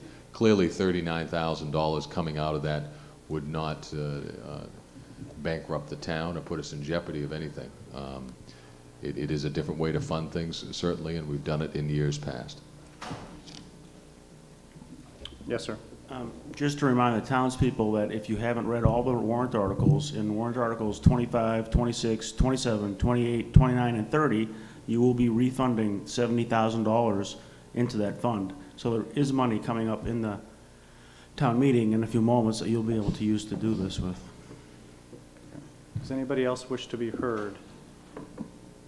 The matter before us is the question of the amendment of this article, Article 20. If there is no further discussion, then I will take a vote on the amendment. The amendment is to amend the article to provide that the $39,195 figure is to come from the undesignated town reserve rather than from general taxation. All those in favor of the amendment, please signify by saying aye. Aye. All those opposed, no. No. The ayes have it. I declare it a vote in the affirmative. The article has been amended. Now we need to vote on the article as amended. Does anybody wish to be heard on the amended article? Seeing no one, we will take a vote on the article as amended. This is Article 20, appropriating $75,000 for replacement of tractor with brush hog on arm with the amendment we just adopted. If there's no further discussion, we will take a vote. All those in favor of amended Article 20, please signify by saying aye. Aye. All those opposed, no. The ayes have it. It's a vote in the affirmative. The article as amended passes. The next article, Article 21, to see if the town will vote to raise and appropriate the sum of $22,000 for the replacement of a computer system upgrade for the Baker Free Library, and to authorize the withdrawal of $11,152 plus accrued interest from the Capital Reserve Fund created for that purpose. The balance of $10,848 is to come from general taxation. Is there a motion to adopt this article? Motion made. Is there a second? And a second. And looks like Leon will be introducing this to us. Mr. Moderator, we have a computer system at the library that's in various stages of obsolescence, some ranging from total failure to some usable. There is a desire on the part of the trustees, and I'm going to ask the help of the trustees to explain more precisely their desire on this issue. And Trustee Shirk. Yes, Mr. Moderator, Virginia Thank you. Shirk from Knox Road. What we're requesting in this warrant article is to purchase, I believe, 13 new computers and a server software to replace the software that we have now for our circulation and catalog system. We'd also like to purchase a module that would make it possible for the townspeople to access our library catalog online through the web, and also to be able to reserve materials through their computer at home and to renew materials that they have checked out. Does anybody wish to be heard on this article? I don't see anybody. If nobody does, we can take a vote on it. This is Article 21, appropriating the sum of $22,000 for computer system upgrades for the library. If there's no further discussion, we'll take a vote. All those in favor of the article, please signify by saying aye. Aye. All those opposed, nay. The ayes have it. Vote in the affirmative. I so declare it. Thank you. Next article is Article 22, to see if the town will vote to raise and appropriate the sum of $16,000 to be added to the replacement of police department's recorder, antenna, and console radio equipment replacement capital reserve funds previously established. Who thought up that title for the fund, huh? Anyway, is there a motion to adopt this article? And a second? Motion's been made and seconded to adopt the article, and Selectman Sinclair will fill us in. This is another article that we're going to be putting money in the CIP so that when it is time to buy these pieces of equipment, we'll have most of all of the money saved. Does anybody wish to be heard on this article? I don't think anybody is moving toward the microphones. If nobody wishes to be heard, we can take a vote on it. This is Article 22. $16,000 for police department recorder, antenna, etc., Capital Reserve Fund. All those in favor of the article, please signify by saying aye. Aye. All those opposed, no. The ayes have it. I declare it a vote in the affirmative. The next article, Article 23, to see if the town will vote to raise and appropriate the sum of $7,200 to be added to various Parks and Recreation Department equipment replacement capital reserve funds previously established for the three specific purposes noted in the warrant article and on the screen in front of you. Is there a motion to adopt this article? And a second? And we have a second. Attorney John Hanson, I'm not attorney, Selectman John Hanson will be, I just insulted the poor guy, didn't I? Will Thank you, be Mr. speaking Moderator. to us. I'll try to get over that. Thank you, Mr. Moderator. This simply, again, and we don't want to sound as if we think these are redundant, it's simply a matter of making sure you understand that this isn't just another CIP. We're putting money aside. Ground maintenance equipment, you may be interested to know that that is seeding machines, top dressing machines, aeration machines. A four-wheel drive tractor replacement is just as it says, and it's the same with the truck. Putting money aside for future purposes, purchases. Does anybody wish to be heard on this particular article? It looks like we do have someone at that microphone. Yes. Hi, Susan Libby, Robinson Road. I just have a question that I have often about this recreation budget on page 67. Number 686 says unclassified, $47,000, and I wondered what that is and if that doesn't include some of this equipment that we're talking about, or can it include some of it? What is that unclassified money? Mr. Moderator. Can someone answer that question? Yes. Chuck Christie is here tonight. I know he's got the flu or something. He was telling me earlier today, but do you have opportunity to speak to that?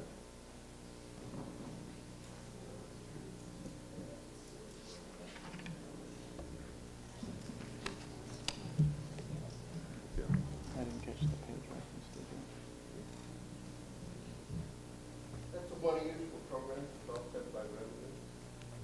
Chuck, could you use the microphone so they can hear you, please?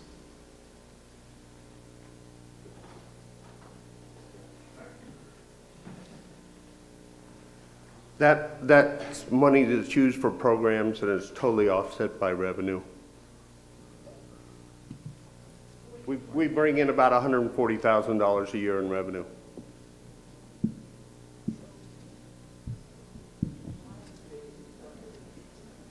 Pays for programs, instructors, et cetera.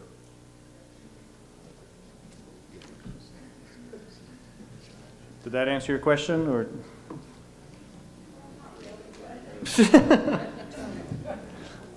Certainly willing to have him give another try if you're not clear on the answer. I certainly like to have everybody understand. Mr. Moderator, Yeah. as we go through the budget process, a lot of times, and obviously the Budget Committee puts the feet to the fire, the department heads, and determines exactly what it is that money is spent on. And basically, it's very difficult to classify some of the tickets and other expenditures that program instructors that the Recreation Department hires to do these programs.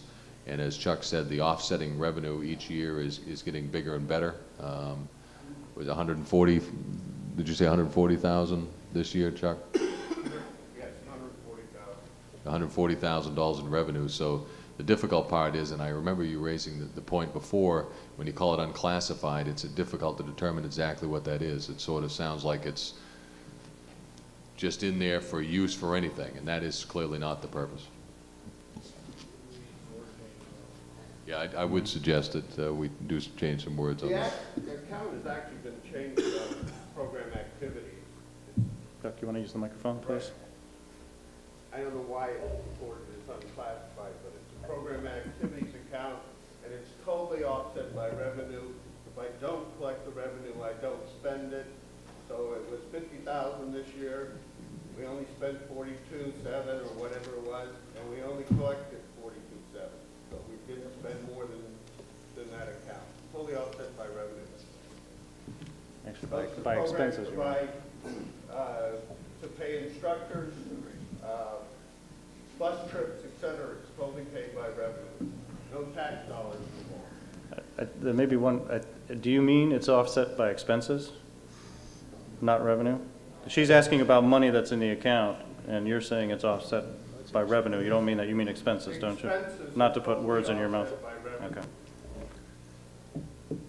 Okay, so you're saying we get that 47,000 back sometime during the year? That's what you're saying?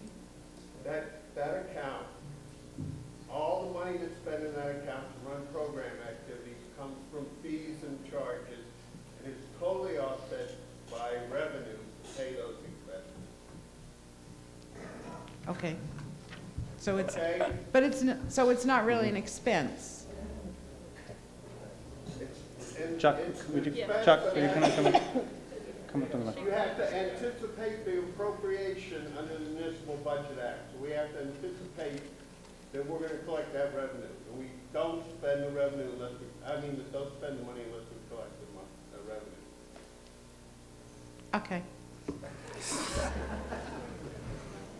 Thank you. Any other questions? Yes, sir. Does that money then go back to the general fund? Yes, all the money goes to the general fund. And where is that reflected? It's reflected in the revenue under the department on page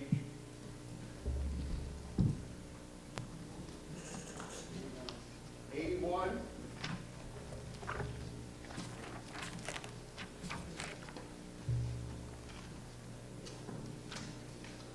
That's correct. Yeah.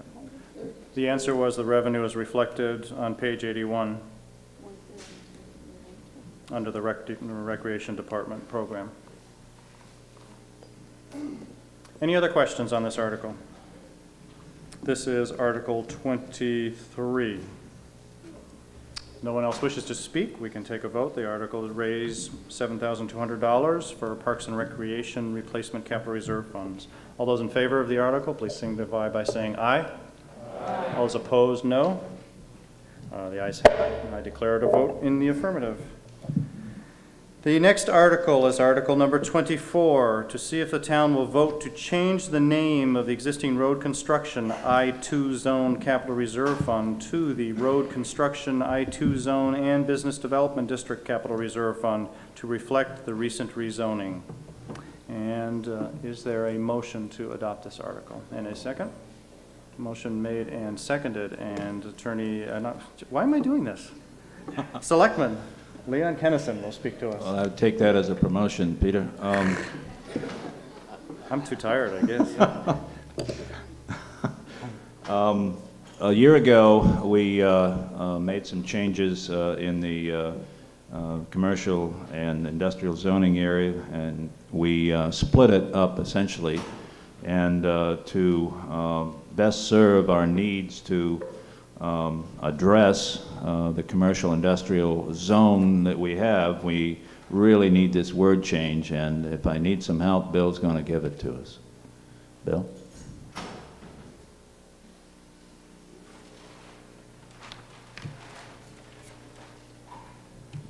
We thought we were being we thought we were being straightforward and trying to keep things simple. So when we named this capital reserve fund, we called it the Industrial Zone Road Improvement Fund, which used to include this area here. If I can orient you a little bit, this is the Merrimack River, I-93, the industrial area, which we've discussed considerably tonight. A year ago, we created the Business Development District, and we took it from the I-2 zone. So we would no longer be eligible to spend these funds in the area that we probably would most likely want to spend the funds. So we need to include the Business Development District in the name. If we had thought far enough ahead and described it beforehand with meets and bounds, we wouldn't have to do that. But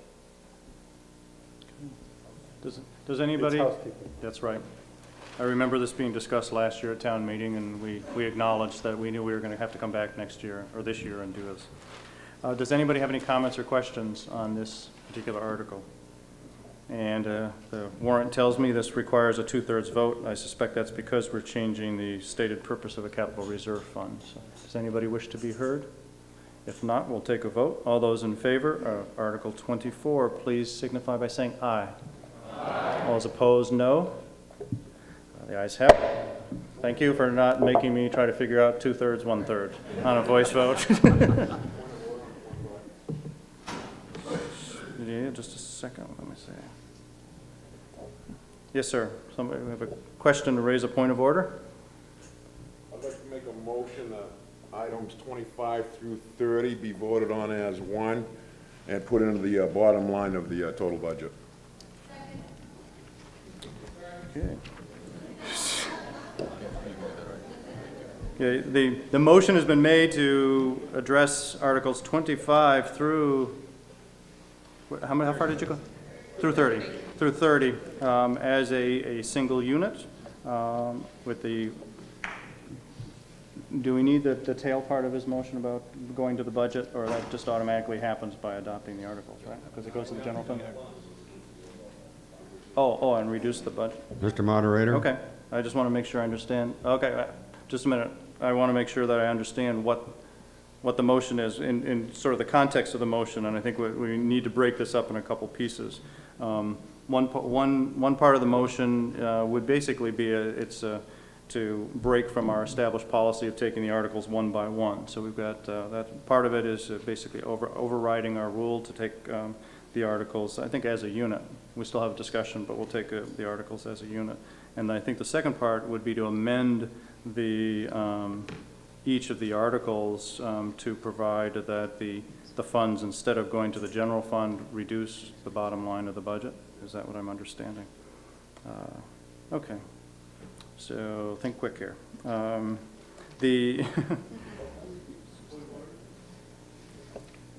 Sure, you can raise another point of order, but just don't get me too confused. Yep.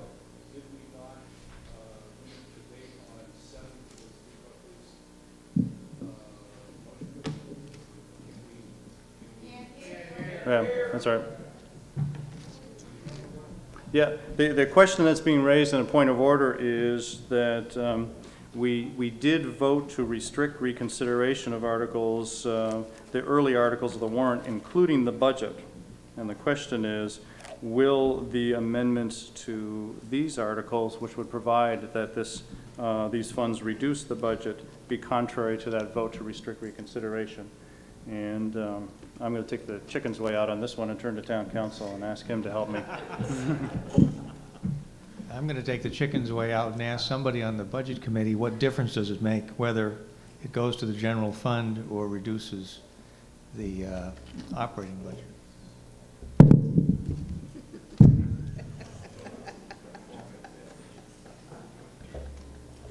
Okay. The Budget Committee's thought process was to reduce the overall taxation this year instead of accruing it in the general fund.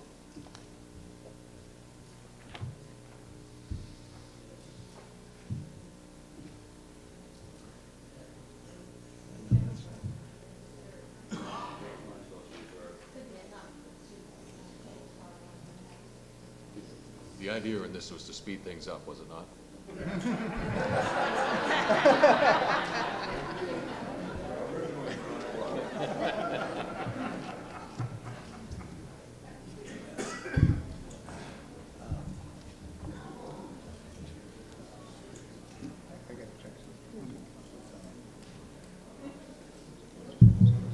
Okay, the town council it needs to check. We have a couple of issues working together on this, and Russ needs to consider some of the issues. And what I would suggest, just in the interest of using our time wisely, while he is looking up the answer to the question, that we move at this point to Article 31.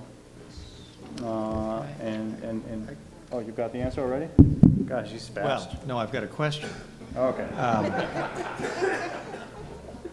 And I guess it's for you. What the statute requires, it says, if such fund is discontinued, the trustees of the trust fund holding the account for said fund shall pay all the monies in such fund to the town treasury. Now, is what you're doing contrary to that?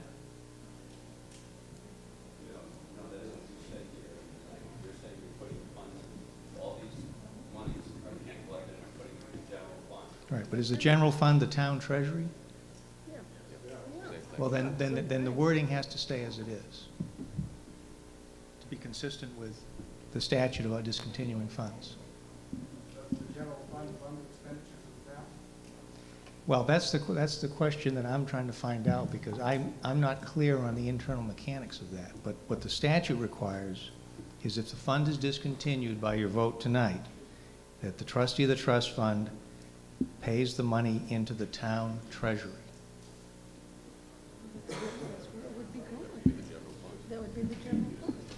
Mr. Moderator, I believe Mark Laval had answered that question earlier. I believe that's going to go directly into our cash on hand, if in that case, would it not? He said,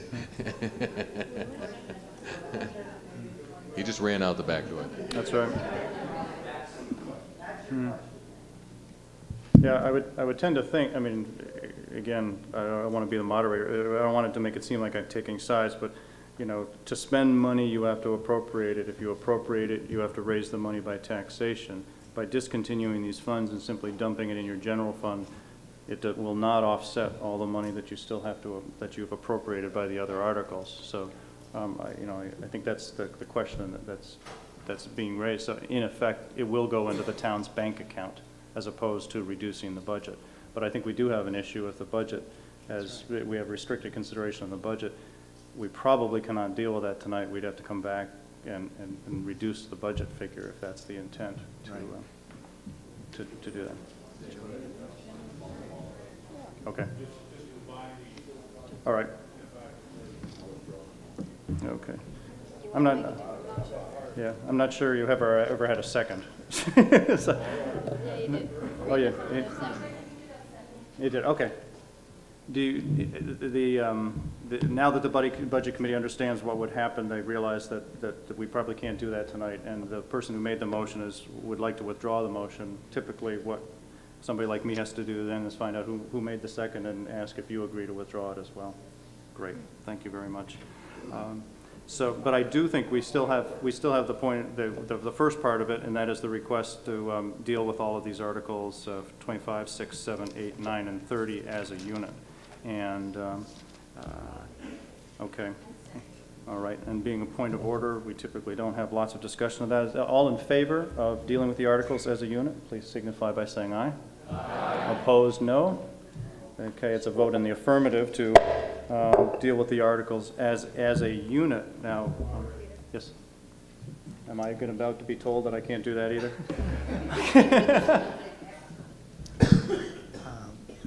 Well, I think the preferred procedure would be that if anybody in the room wishes to speak to an individual article, that they ought to have an opportunity to do it. Yeah. Well, what I was assuming is that I would bring it up and then have basically all 5 open for discussion at the same time, or 1, 2, 3, 6. 4, 5, 6, all 6 right. Open for discussion at the same time. When we finish discussion, then take the vote. But it would be in order in the course of that discussion if somebody wished to pull one out for a separate vote, to move to do so. Okay. Okay. Does everybody understand that?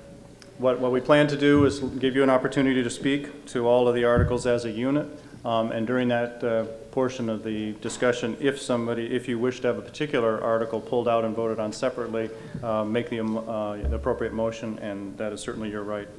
Rise to a point of personal privilege. Yes, sir. In number 24, the required 2/3. Clarify for me, when we discontinue, it only requires a majority. He's just asking why it requires only a majority to discontinue a capital reserve. I'm not worried about that. It's just the technical part change of that. Is it legal? Yep.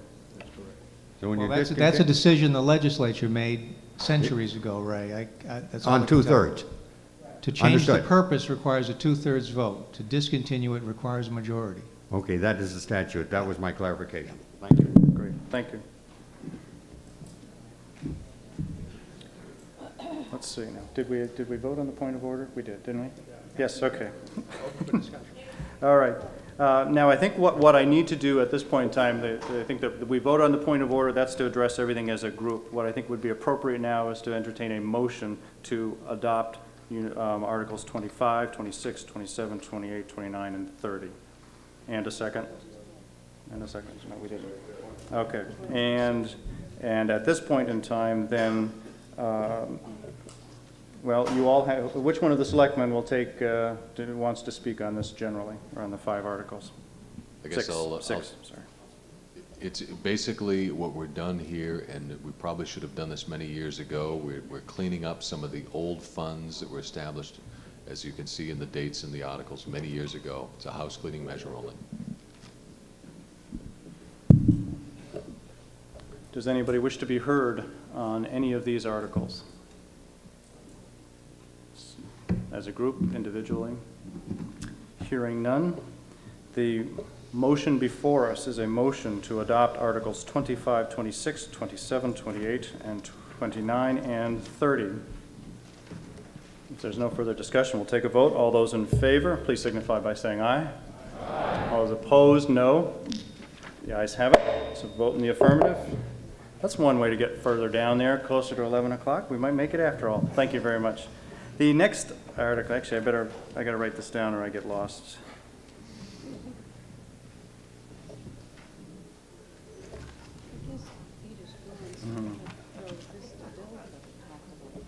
Okay, the next article is Article 31, to see if the town will vote to adopt the provisions of New Hampshire RSA 162K, Municipal Economic Development and Revitalization Districts. By adopting the statute, the town would thereafter have all the authority, powers, duties, and responsibilities set forth in Chapter 162K, including the power to establish one or more development districts. For each district, the town shall establish a development program and a tax increment financing plan. Is there a motion to adopt this article? Yes, motion and a second. Yes, motion's been made and seconded. And Selectman Sinclair, we're to hear from you. This goes on further tonight with the development plans for the town of Bow. And Bill, I'll let you speak on that article. Ever since planning school, I've wanted to explain tax increment financing at 11 o'clock. Don't you dare. In 10 words or less.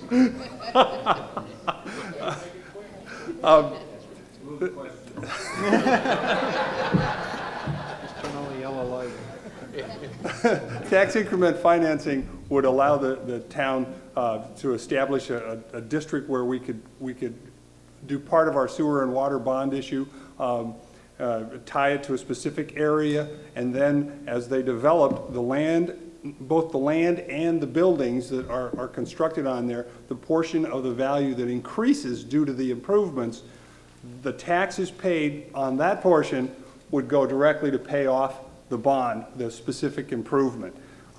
In New Hampshire, in order for a town to do that, there's a 4-step process. The first step is you have to adopt the provisions of RSA 162K. The second step is you have to create a development program for a specific area. You create the financing plan for the specific area, and then you create the district.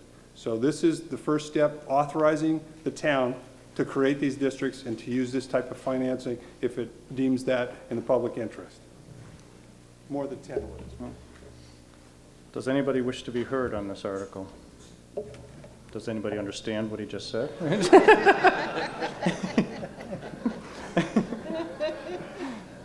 Seeing nobody at the microphones, we will take a vote. This is Article 31, to see if the town will vote to adopt the provisions of New Hampshire RSA 162K. All those in favor of the article, please signify by saying aye. Aye. All those opposed, no. The ayes have it. Vote in the affirmative. I so declare. Next article is Article 32, to see if the town will vote to establish a development district generally described as the proposed municipal water and wastewater service area. The water and wastewater service area includes the current business development district and portions of the current general industrial district. Nearby portions of the commercial district and residential district, if included in the water and wastewater service area, may be included in the development district. Maps depicting the potential service areas are available for review in the municipal offices at 10 Grandview Road. That's the way the article appeared. Is there a motion to adopt this article? There's a motion and a second, and a second. And Selectman John Swenson or John Hanson will.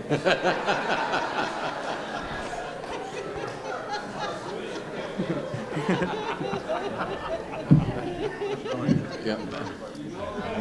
Oh, boy. Oh, boy. Okay, that's right. Reverend Hanson will... Isabel Pitts will take care of this one, yeah.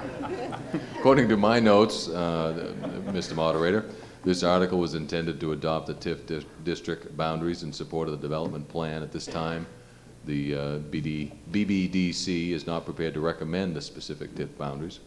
Thus, it is recommended that this article not be passed.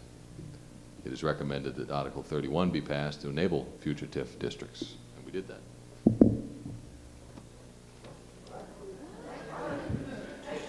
Let me see if I read my script again that Bill handed me here.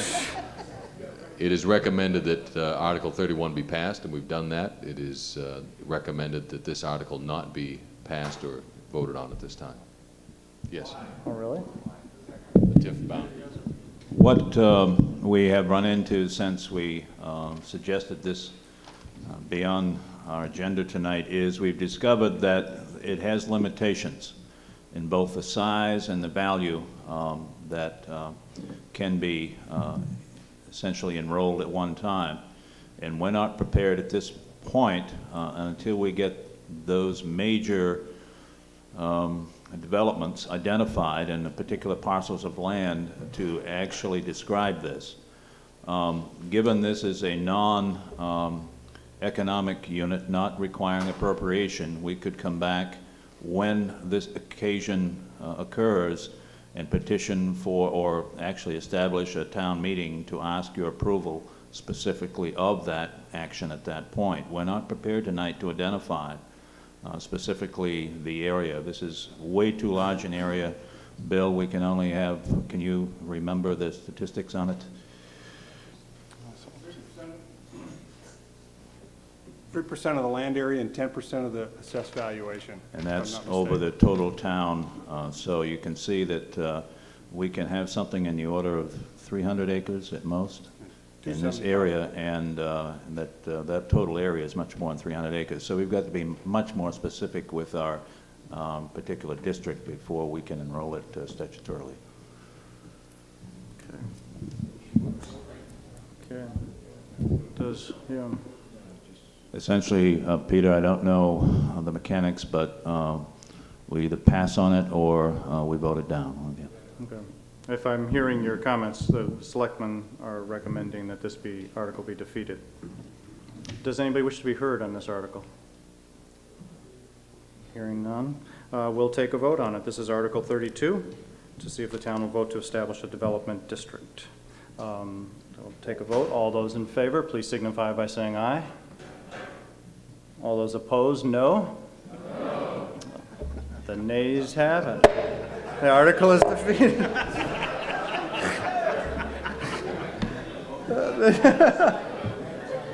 Yeah, we had to have one.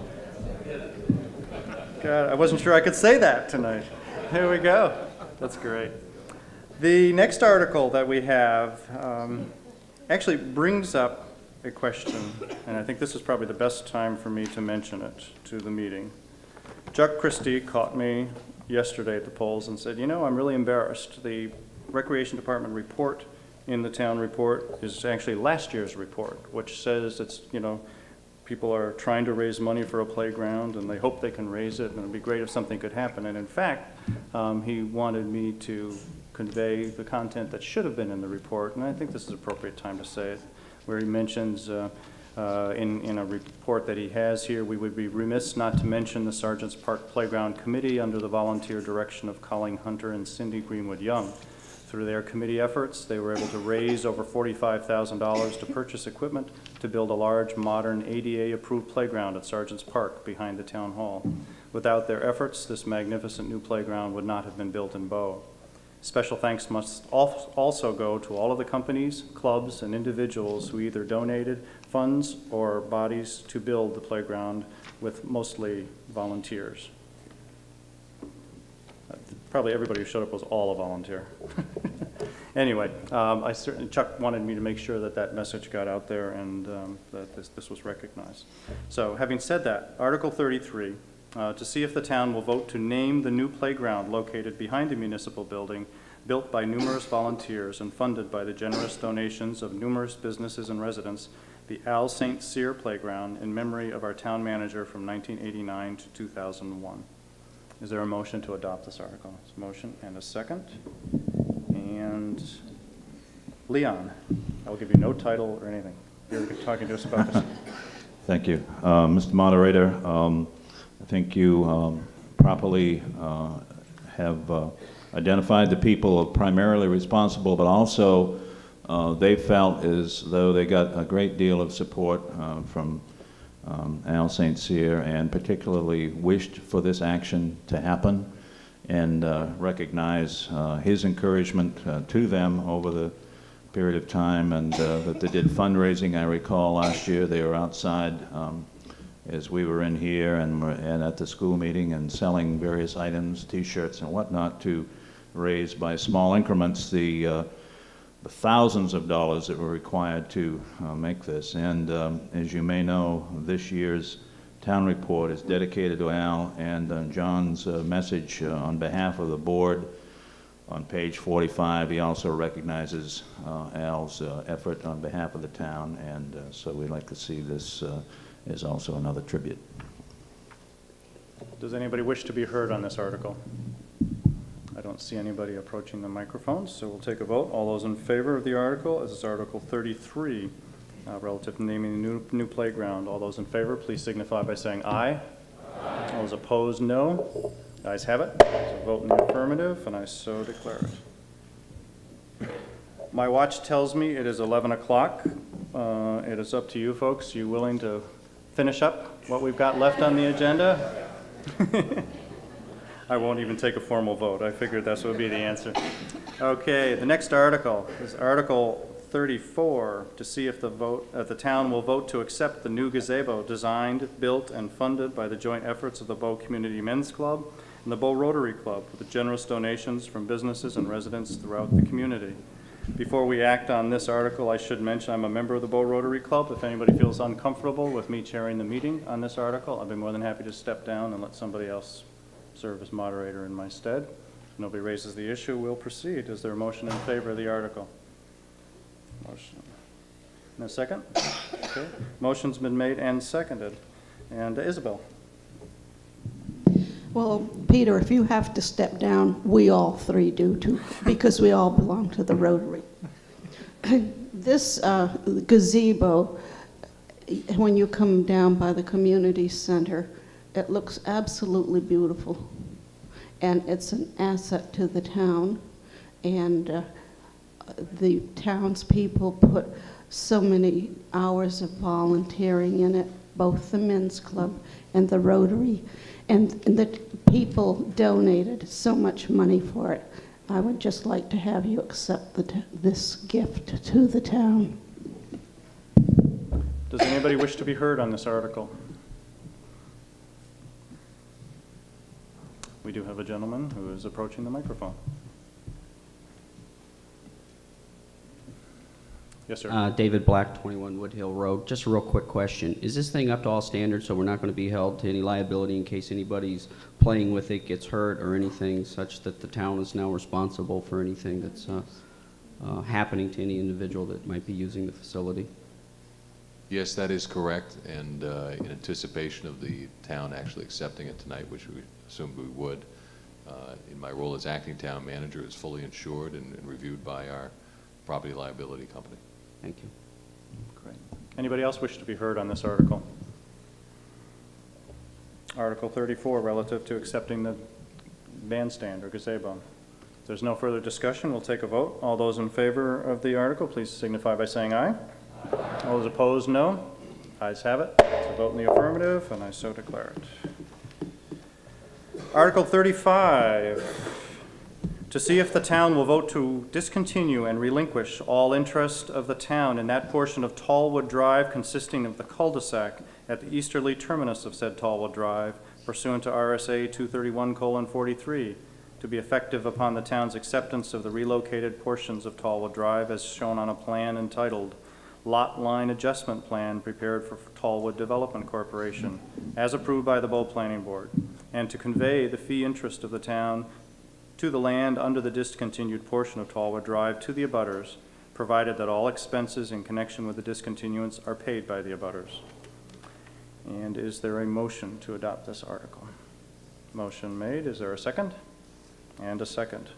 And John, you are listed as the person talking to us on this one. Thank you, Mr. Moderator. This is an article which was brought forward to us by the developer Tallwood Enterprises down on the end of the road, where there's, I think, a map going to be on the next slide, Gail, if you don't mind paging down one. Not a map, but at least some photographs of what this looks like. I'm sure a lot of you folks understand what this cul-de-sac looks like. Chum has approached us, and there certainly is some parking situations. Anybody who's used that, for whatever reason, we can't seem to get people to not park on the cul-de-sac. So the proposal is to do a land swap where there'll be a terminus in a different fashion, and the parking lot will continue through where the cul-de-sac is. Does anyone want to address it from the petitioner's standpoint, or calls it? Does anybody wish to be heard on this article at this point in time? Seeing no one, we'll take a vote. This is Article 35, relative to discontinuance of portions of Tallwood Drive. All those in favor of the article, please signify by saying aye. All those opposed, no. Ayes have it. So vote in the affirmative, and I so declare it. Now, at this point, I have a note to myself that there actually was a committee that wanted to make a report under warrant article number 36 tonight. Okay. Thank you very much. I couldn't remember who it was, but I remembered there was one. Thank you, Mr. Moderator. A year ago at town meeting, we passed Article 8, which directed that the selectmen appoint a committee to investigate alternatives to current town meeting form of government and some more specific items. That was in fact done by the selectmen. We appointed 5 voting members and 6 alternates, and I would just like to, because they contributed so many hours to this committee, I chaired it, but doing the work, the yeoman's work, Gary Nyland, Marge Welch, Karen Wadsworth, Harry Judd, and the alternates were included, in fact, Neil Ordway, Ann Byer, Van Mosier, Gary Light, Rick Hyland, and Pamela Urban Moran. We met for a total of 13 times. We had one public briefing at the Old Town Hall. We also participated in a session November 1st during the New Hampshire Municipal Annual Meeting, and had a number of folks come in and address the issues we were talking about. We made a number of recommendations, all of which have been embraced by the Board of Selectmen. And thank you to all of you who voted yesterday to increase the number of selectmen from 3 to 5. That was one of our major actions. We have a number of others that the board will be working on over the next year, including changing, maybe with your approval, of course, a town meeting maybe from March to April and May, the fiscal year changes, redesigning and improving upon the town report. And in that regard, I'd like to note that in this year's town report, the rules of this meeting and the voters' responsibilities spelled out are a product that were recommended by the committee, and we're very, very thankful and appreciative of the school moderator and the town moderator doing that and getting that information out. And I think success of this evening's meeting, its conduct, is proof positive of that good work. And so Peter and Jim Hayden, if he's still around, thank you very much on behalf of the committee. I will not linger longer here, but I do have a copy of our recommendations, and we'll have them at the table should anyone wish to take a copy home. Thank you.